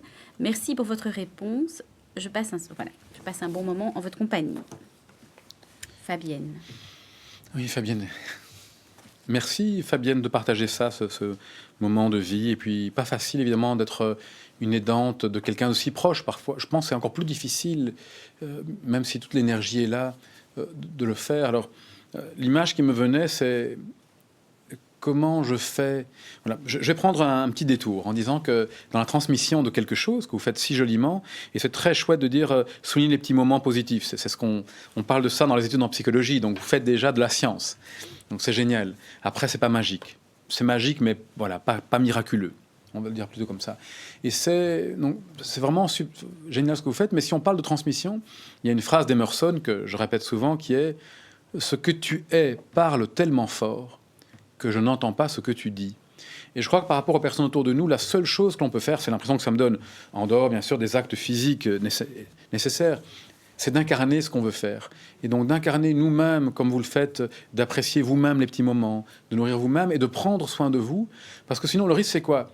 C'est de vouloir que l'autre prenne soin de lui-même en ne prenant pas soin de moi-même. Et donc j'arrive à un paradoxe qui non seulement va être très fatigant, mais qui est une contradiction qui ne fonctionne pas. Et donc, comment arriver à une forme de lâcher-prise, en fait, de me rendre compte que je ne peux pas contrôler l'autre. Malheureusement, même si c'est quelqu'un que j'aime de tout mon cœur, je ne peux qu'offrir un environnement le plus ouvert possible. Faire juste assez bien. Avant, je disais faire de mon mieux, jusqu'à ce qu'une amie, dans la méditation, me dise « Attends, Ilios, mais faire de ton mieux, quelle exigence !» C'est oui, ça reste ton mieux. Et donc, elle m'a dit, elle est américaine, elle m'a dit « just good enough ». Juste assez bien. Donc comment je peux faire juste assez bien ce qu'il y a de bon et moi-même prendre soin pour incarner ce que je veux partager avec la personne. Je ne vois pas d'autre solution, sinon c'est la fatigue. Sinon, je vais vouloir porter le poids de l'autre, mais c'est juste pas possible. Et donc je ne peux pas porter le poids de l'autre à sa place. Donc c'est un peu comme si on disait que sur le chemin de notre vie, je peux être une compagne ou un compagnon dans le bien pour les gens que j'aime, mais par définition, chacun a son propre chemin à faire et on ne peut pas vivre le chemin à la place. Et donc, si la personne a des valises très lourdes qu'elle porte et des sacs très lourds, elle va devoir les déposer, mais je ne peux pas les déposer à sa place. Je ne peux pas lui dire « dépose ». Sinon, moi, en mettant cette pression-là, je me fatigue et je crée de la résistance. Et donc, comment je fais pour éviter de créer de la résistance? En accueillant chez moi la détresse de me sentir impuissante à faire quelque chose pour quelqu'un que j'aime profondément. Et c'est une détresse, hein, bien sûr, de ressentir ça. Comment je fais ça? Et donc, c'est dans la transformation de cette détresse empathique. Donc, c'est une détresse qui vient de l'empathie. Hein. Je ressens de l'empathie pour cette personne proche, ou même dans le cas de Christophe, hein, pour ce jeune. Et puis, je peux être pris et complètement englouti par cette détresse. Et qui vient de mon empathie. Et comment je la transforme en compassion? Ce sont des mots, évidemment, hein, mais Mathieu Ricard appelle ça la compassion. Et la compassion, c'est ce souci de l'autre, mais qui passe par l'action, même toute petite, que je peux faire pour soulager ses souffrances. Et donc, qui n'est plus l'obligation du résultat, qui n'est pas possible. Une image, je pense que c'est Mathieu qui l'avait raconté, c'est je suis dans un avion, et par le hublot de l'avion, je vois qu'il y a un bateau en bas qui est en train de couler dans l'océan, et qu'il y a quelqu'un qui est en train de nager. Et la compassion, je peux être complètement emporté par ça, mais je ne peux rien faire, à part s'il y a un téléphone, prévenir quelqu'un. Mais si je ne peux pas faire ça, je souhaite de toutes mes forces que la personne atteigne le rivage ou le canot. Et donc, ce souhait, il est tourné vers quelque chose de positif. Donc, je souhaite le bien pour l'autre. Et donc, je ne sais pas si je suis clair quand je dis ça, mais le fait de souhaiter le bien me tient dans une émotion positive. Donc, la compassion est une émotion positive, alors que me laisser absorber uniquement par la détresse empathique m'amène dans une émotion difficile. Et ce qui est d'étonnant, c'est que dans les recherches en neurosciences, quand on étudie les deux, on voit que l'activation, dans les moments de compassion, de vraie compassion, active des zones qui sont liées aux émotions positives, alors que la détresse empathique, quand c'est une détresse, ne va pas le faire. Et donc, dans un cas, on va être plus résilient, on va, dans la durée, pouvoir porter ça. Grâce à la compassion, je peux continuer à avancer. Alors que la détresse empathique va avoir tendance à m'absorber vers le fond. Voilà ce que je pourrais dire, mais qui ne sont que des mots, évidemment. Hein.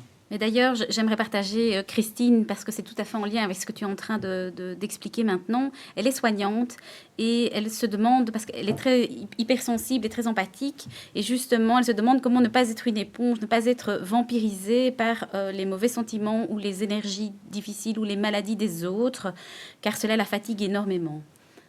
Donc, je faisais le lien avec ce que tu disais maintenant. Christine, les personnes sensibles. Alors, Christine, les personnes sensibles sont des personnes avec un très grand potentiel au niveau des émotions. C'est ça, cette capacité que vous avez de ressentir l'autre.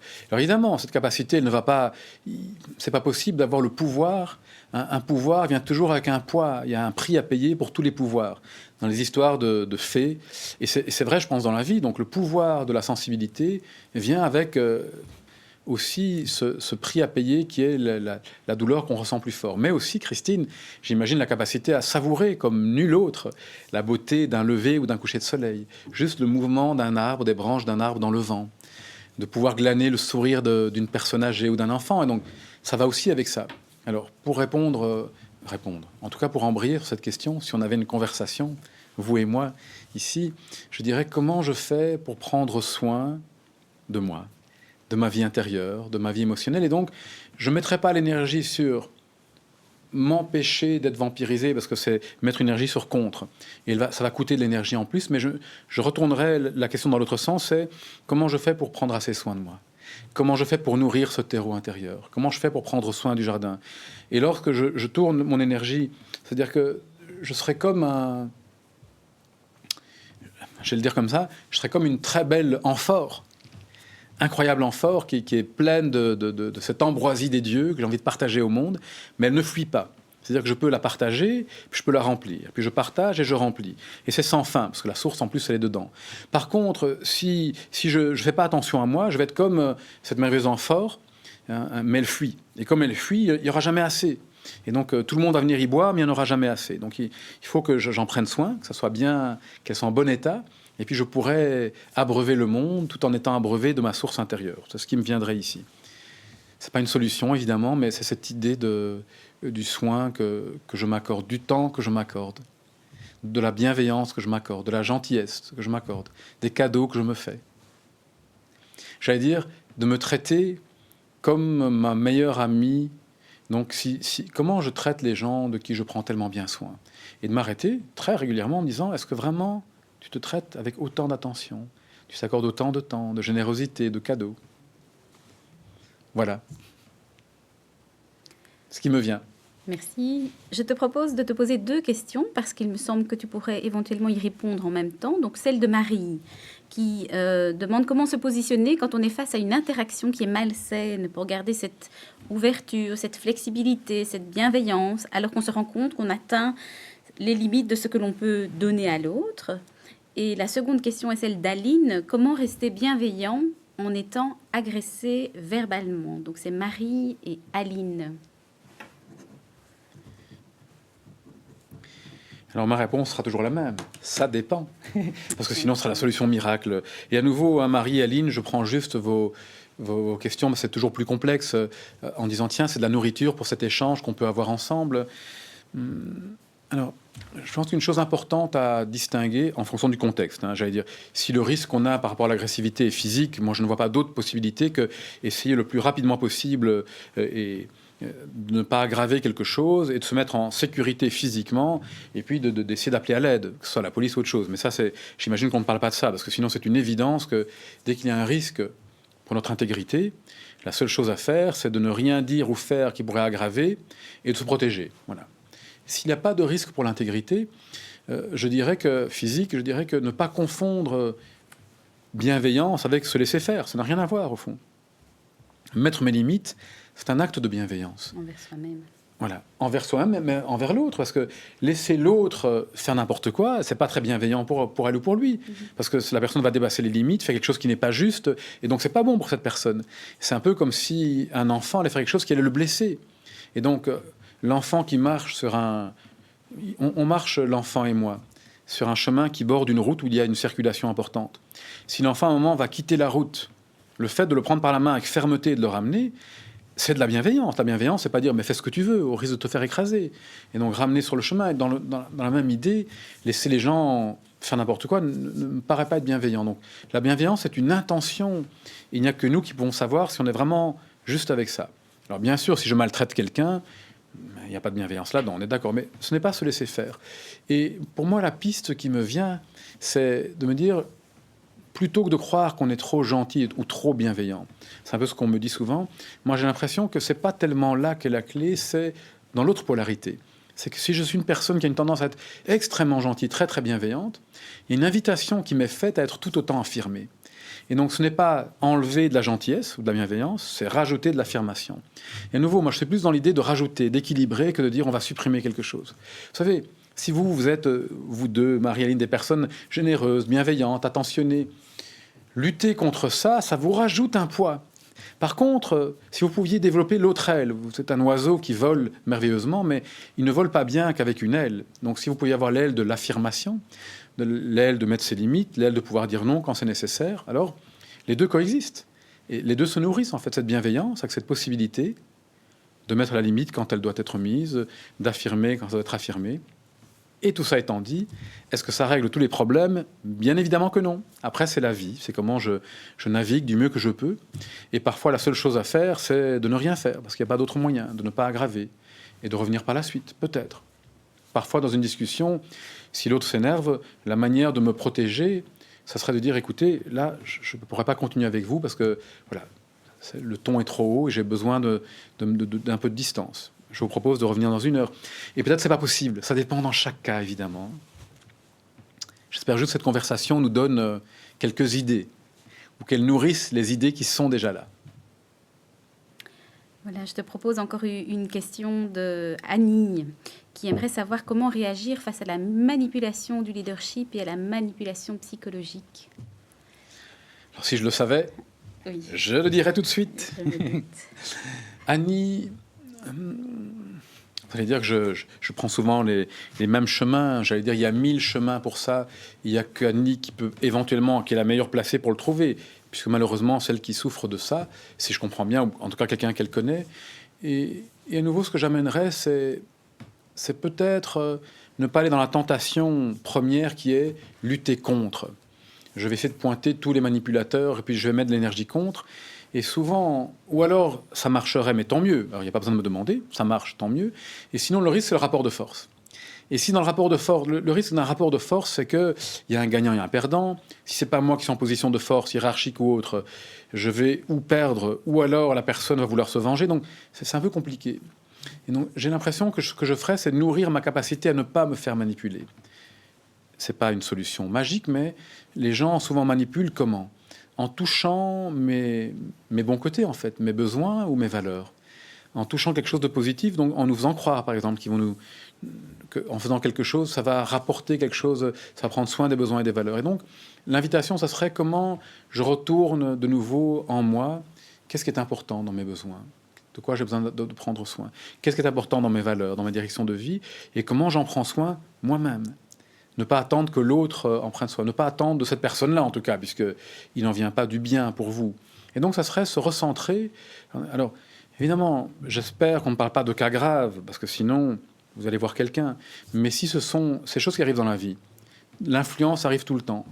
On influence tout le temps, rien qu'en étant en présence de quelqu'un. Mais si cette influence, elle n'est pas positive pour vous, qu'il y a une forme de manipulation, je crois que se protéger, c'est prendre conscience de ce sur quoi la personne joue pour pouvoir nous manipuler. Souvent nos points forts. En tout cas, nos beaux côtés. La générosité qu'on a, par exemple, pour tirer. Et donc, comment est-ce que je mets mes limites à nouveau? Je prends soin, je mets mes limites. Alors, évidemment, ça va demander de l'énergie. Et ça, voilà. Mais je pense que l'énergie va être mieux mise lorsqu'elle est mise pour prendre soin et me protéger que si elle est mise dans lutter. Et je reprécise, c'est important, ça dépend toujours du contexte. Et bien sûr, j'exclus ici tous les cas où l'intégrité de quelqu'un est mise en question.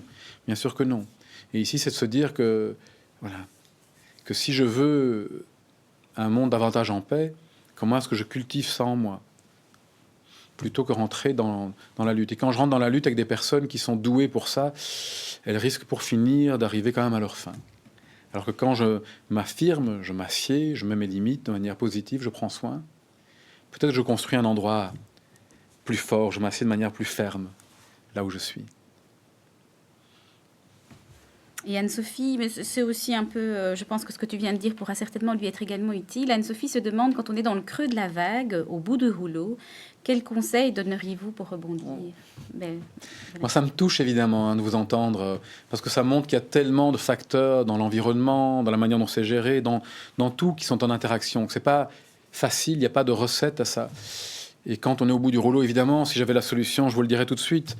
Et je me dis, comment est-ce que vous pourriez... Elles sont où les ressources pour prendre soin? Les toutes petites premières choses.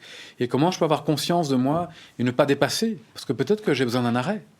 Peut-être que j'ai besoin d'aller voir quelqu'un pour prendre soin de moi. Peut-être qu'en ce moment, nager, c'est plus possible et que la bouée est nécessaire. Donc vraiment, ne pas dépasser nos limites, ne pas penser que nous sommes des surfemmes, des surhommes et nous avons besoin des autres. On a besoin de moments de repos. Quand on a beaucoup donné, on a besoin d'arriver dans un endroit qui est plus calme et plus tranquille. Et donc, on peut en trouver une partie à l'intérieur. Bien évidemment, se nourrir, prendre soin, mais on a besoin aussi d'un environnement qui prenne soin. Et donc, j'allais dire, où sont les premières toutes petites choses sous votre contrôle qui vous feraient du bien, juste là, cet après-midi? Voilà, il n'y a rien de magique là-dedans, de nouveau. La solution miraculeuse, elle n'existe pas, mais est-ce que ça serait de prendre un moment vraiment pour moi, d'aller dans un parc avec un moment où je prends soin? Et peut-être de me dire, si j'aurais tendance à nouveau prendre des nouvelles alarmantes, est-ce que je pourrais prendre un livre qui nourrisse en moi quelque chose de joyeux et de généreux? Comment je vais nourrir ce que j'ai envie de voir fleurir en moi par la suite? Et voilà, j'ai pas la solution malheureusement. Et je me dis aussi, Comment je fais pour prendre soin des petits moments d'émotion dans mon quotidien? Ces tout petits stress qui minent avec le temps, comme vous le dites. Ces petites émotions. Van Gogh disait, n'oubliez pas que ces petites émotions sont les grands capitaines de nos vies et qu'à celles-là, nous obéissons sans le savoir. Ces petites émotions. Et donc, comment je prends soin des petits stress du quotidien, de ma réactivité? Donc, comment je peux arriver à essayer de tourner le regard, d'accueillir ce qui ne va pas bien, de pouvoir en prendre soin et de tourner le regard vers ce qui va bien dans les petits moments de ma vie de tous les jours. Et je souhaite vraiment, évidemment, que vous trouviez le moyen de trouver ces ressources. À l'intérieur, elles sont là, mais aussi à l'extérieur, pour pouvoir prendre soin de vous si vous êtes au bout du rouleau, comme vous le dites. C'est qu'il y a vraiment besoin de faire plus que de l'intelligence émotionnelle ou de la méditation. Je pense que vous avez besoin de plus que ça. De personnes bienveillantes. On a tous besoin d'une main tendue, je crois. Tous, qu'elle soit sociale, amicale et ainsi de suite. Nous avons toutes et tous... moi, je sais que dans ma vie, j'avais ce biais en étant plus jeune. Voilà, j'ai eu comme vous mes difficultés, le décès des parents et ainsi de suite, quand j'étais dans l'adolescence. Et à un moment dans ma vie, j'ai cru... En tout cas, c'est l'idée que j'avais, que je m'en étais sorti. Je me suis dit, tiens, mais j'avais comme cette idée un peu, grâce à la force intérieure, j'ai dépassé des difficultés de vie importantes. Et puis je me suis rendu compte, après m'être déposé, j'avais besoin de ça à un moment, qu'en réalité, il y avait eu tellement de mains tendues. Et que sans toutes ces mains tendues, eh bien jamais j'aurais traversé ces rivières, jamais j'aurais réalisé les petites choses que j'ai faites. C'est ces mains qui ont été essentielles. Et ça a été un tellement beau moment et important pour moi, lorsque j'ai pu dire merci à ces personnes qui m'avaient tendu la main et que j'ai pu saisir dans ces moments-là. Et donc voilà, n'oublions pas que nous avons besoin de ces mains, tendre la main, prendre la main, la saisir peut-être, et nous rendre compte que saisir la main, c'est un cadeau qu'on fait à l'autre. C'est tellement beau de pouvoir recevoir une main, de pouvoir aider quelqu'un. Si je n'accepte jamais d'être aidé, eh bien, je ne fais pas le cadeau aux personnes peut-être qui sont là de pouvoir me tendre la main aussi. Voilà quelques petites divagations sur ce thème-là, mais qui ne sont bien sûr pas des solutions. Merci en tout cas de partager ces moments de nos vies, en fait, ce qui nous rend tellement humaines et humains. Je termine avec une question très pratico-pratique qui a été notamment posée par Denise et demandée aussi par d'autres. Est-ce que tu accepterais de nous fournir, et nous les mettrions sur le site internet, les références des études et des ouvrages que tu as cités aujourd'hui pour que les participants puissent en savoir plus? Oui, bien sûr. Il n'y a rien de secret, tout est partageable et c'est chouette de le partager. Voilà, ce sera la semaine prochaine sur nos sites internet. Voilà, il me reste à vous remercier d'avoir nourri cette rencontre par vos questions et votre participation. Si vous souhaitez en savoir plus sur Ilios, des conférences sont disponibles sur le site Émergence que vous voyez à l'écran, sur YouTube. Suivez-le également sur les réseaux sociaux. Alors, tous les dimanches matins, il nous propose une méditation. La dernière abordait la question du courage et de la patience. Elles sont évidemment revisionnables, donc n'hésitez pas à surfer. Alors, Ilios, quelle est ton actualité ? Alors, si vous avez le slide, vous voyez aussi une page Facebook qui s'appelle Présence. Alors, c'est pas que moi. Ce que je fais le dimanche matin, c'est une conversation méditation. Il y a 10 minutes de méditation et un peu de conversation sur un thème à chaque fois. Et donc, c'est avec toute une équipe de généreuses et généreux personnes, des instructrices de méditation, plein de profils très différents, mais tous et toutes des professionnels bienveillants. Et si vous allez sur la page Présence, 2 fois par jour, vous avez ces moments qui peuvent nourrir notre vie intérieure et qui sont non seulement gratuits, mais vous ne devez même pas vous inscrire. Et dans ce cas de bien, si vous ne donnez pas un mail, vous ne faites rien en fait. Donc rien ne vous est demandé en retour. Et donc vous pouvez partager ces moments et c'est vraiment très chouette. Et ce qu'on a voulu faire, c'est que, en pensant à vous d'ailleurs, des personnes qui sont dans la relation d'aide, dans les soins, avec des horaires pas toujours évidents, il y a des sessions parfois 6h30 du matin. Mon ami Olivier de la Tour, par exemple, ou Frédéric Théry. Olivier, je pense, le lundi, Fred le samedi, qui font ça. Et puis, il y a des sessions parfois à 21h le soir. Et donc, vous avez vraiment ce choix de pouvoir rejoindre. Et ce que je trouve de très chouette, c'est que ce sont des moments en live, qu'on peut revoir après, mais en live. Et le fait d'être en live, c'est qu'on sait, un peu comme maintenant, en fait, avec Amélie, qu'on partage quelque chose au même moment. Donc, ça veut dire que je ne suis pas toute seule et tout seul, et c'est que il y en a d'autres, là, qui sont assises et assis avec moi, et qui se déposent, qui nourrissent ce côté généreux, et ainsi de suite. Et donc voilà. Et voilà, ce sont toutes des bénévoles et des bénévoles dans ce projet, donc allez regarder. L'association qui s'appelle Émergence, elle a été créée avec Caroline, ma compagne, et Mathieu Ricard, il y a 12 ans, et avec l'aide de Christophe André, qu'on voit sur la photo ici, il y a 12 ans. Et ce que l'on fait aussi, c'est qu'on organise très régulièrement des moments d'échange, aussi des webinaires, des partages. Alors, c'est une association, c'est une ASBL, donc elle n'est pas à but lucratif, mais elle a le même but qui est de partager cette science, ces échanges, ces témoignages, sur tout ce qui peut nous nourrir, hein, la méditation, l'altruisme, les comportements prosociaux, et puis de financer aussi des projets de solidarité. Et on aura à la rentrée en octobre les 12e journées émergence qui n'ont pas pu avoir lieu l'année passée. C'était la première fois que ça n'a pas eu lieu en 12 ans, mais qui auront lieu dans le mois d'octobre. Et donc, bienvenue. Allez voir sur la page d'Émergence et vous verrez toutes ces belles choses qui sont partagées. L'invitation est notée.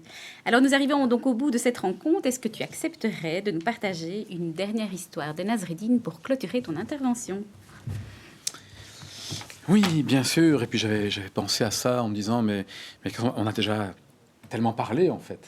J'ai beaucoup trop parlé déjà. Je me dis parfois, mais comment ça se passe de l'autre côté là, de l'écran ? Je ne sais pas dans quelle situation vous êtes, dans quel état votre vie. C'est tellement différent. Et en même temps, je sens qu'on est ensemble, d'une certaine manière, le fait d'être avec toi, tu lis les questions. Et en même temps, voilà, il y a peut-être ce contact qu'on retrouvera, qui est tellement important pour nous tous, nous toutes. Je pensais à une des histoires les plus simples de notre ami Nasreddin, que j'aime vraiment beaucoup.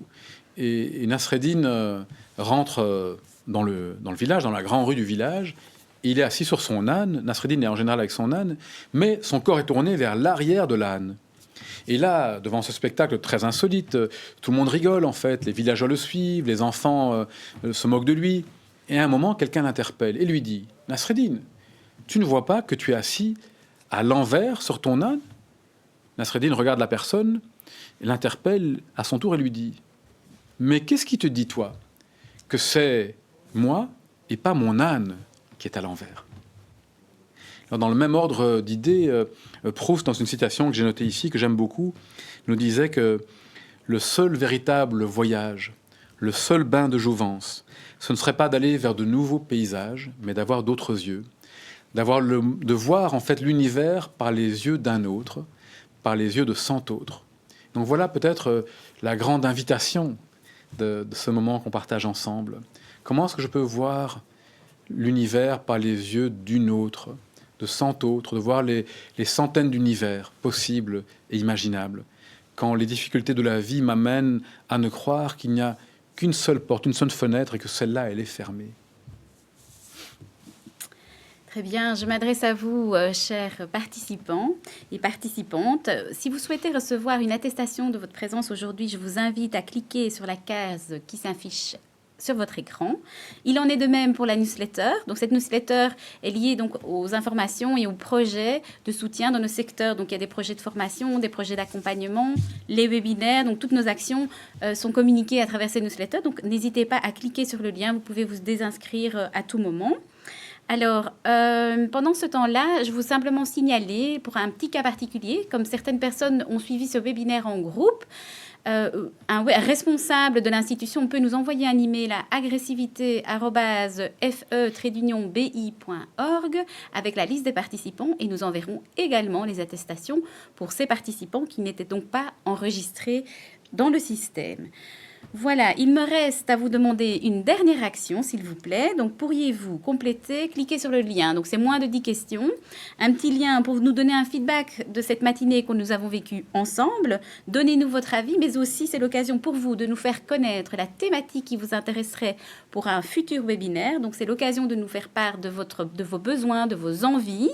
Et petit plus, donc pour les personnes qui auront complété cette enquête, nous avons 10 petits cahiers d'exercices qui seront distribués gratuitement. Donc, vous allez tirer au sort et 10 participants recevront ce petit cahier d'exercice sur l'intelligence émotionnelle dans leur boîte aux lettres. Merci donc de compléter cette enquête. Elle reste encore un tout petit peu en ligne, mais donc du moment que vous avez cliqué sur le lien, voilà, répondez aux questions. Il me reste en attendant à te remercier, évidemment, Ilios, pour ta présence aujourd'hui. Mais aussi, il me tenait à cœur de te remercier pour les agréables échanges qui ont précédé cette rencontre. Je vous rappelle, chers spectateurs, que ce webinaire sera disponible en replay dès la semaine prochaine sur le site de FEBI. Au nom de toute l'équipe qui est vraiment là avec moi ici, en régie, à la maison, je vous remercie, vous, cher public, d'avoir répondu positivement à notre invitation, mais aussi d'avoir participé activement à celui-ci. Ilios, je te laisse le mot de la fin. Merci en tout cas. Merci beaucoup Amélie, c'était une chouette aventure de partager ça avec Amélie, de préparer tout ça, et toute l'équipe, Pernelle et toutes les autres. Et donc ça fait un certain temps déjà qu'on est en contact, qu'on a voulu préparer tout ça, une équipe qui avait vraiment à cœur de faire le mieux possible pour vous offrir quelque chose de chouette. Je pense qu'il y a vraiment, oui, c'est vraiment une action du cœur. Donc ça m'a touché, c'était vraiment très chouette. C'était un bonheur aussi pour moi de préparer tout ça. Ce qui me vient maintenant, c'est de me dire que vous, nous tous, on est comme toutes des petites plantes dans ce grand jardin de notre petite planète, tout petits points qui dansent dans l'univers, dans cet univers infini. Et je me dis que notre vie est tellement fragile au fond. Et on le voit, cette crise, elle a montré encore à quel point la vie d'une femme, d'un homme était fragile. À quel point aussi, on le savait déjà, nous sommes liés. Tout ce qui se passe à un bout de la planète est ici. Et donc, et cette fragilité de l'existence, au fond, je me dis qu'elle nous renseigne sur la préciosité de l'existence. Notre vie est tellement fragile et en même temps, elle est tellement précieuse. Et comme elle est fragile et précieuse et qu'elle est en lien avec toute autre forme de vie, ça me rappelle, en tout cas pour moi, une invitation à en prendre soin. Et à côté de ça aussi, parce qu'on a parlé un peu de sagesse et ainsi de suite, de se dire que nous sommes vulnérables, fragiles et dans mon cas tout à fait imparfaits, et que ce serait une invitation à faire avec ce que la vie nous apporte, et donc pas rentrer dans une nouvelle injonction maintenant, l'injonction d'Ilios, prenez soin de vos émotions, ce serait terrible en fait. Mais de nous dire d'aller vers une sagesse tranquille au fond, qui nous dit, moi je vous le dis en tout cas, je peux vous signer, je vais trébucher encore, et encore. Mais peut-être qu'avant, je prenais plus de temps à me relever parce que je râlais sur moi-même, sur les autres, sur la vie. Et qu'une forme de petite sagesse, une sagesse que à la belge, parce que j'aime bien ce côté au fond de dérision, de ne pas se prendre au sérieux qu'on a en Belgique, c'est de se dire, voilà, je suis tombé, c'est normal. Je me relève et peut-être que j'arrive à sourire un peu plus rapidement. Et que ce sourire alors, ce sourire joyeux de la sagesse, je peux le partager à d'autres. Et ça me fait penser à Montaigne, qui est un philosophe très tranquille, au fond, qui a vécu dans une période terrible, hein, où il y avait des épidémies, des guerres de religion, et ainsi de suite. Et Montaigne, pour moi, représente cette sagesse réaliste et tout à fait tranquille, en lien avec les autres. Et Montaigne, et j'avais envie de terminer avec ça, sur cette question de la fragilité, du lien et de la préciosité. Et Montaigne disait, la vie n'est qu'un passage. Sur ce passage, au moins, semons des fleurs. Merci. Merci, bon appétit. Au revoir. À bientôt.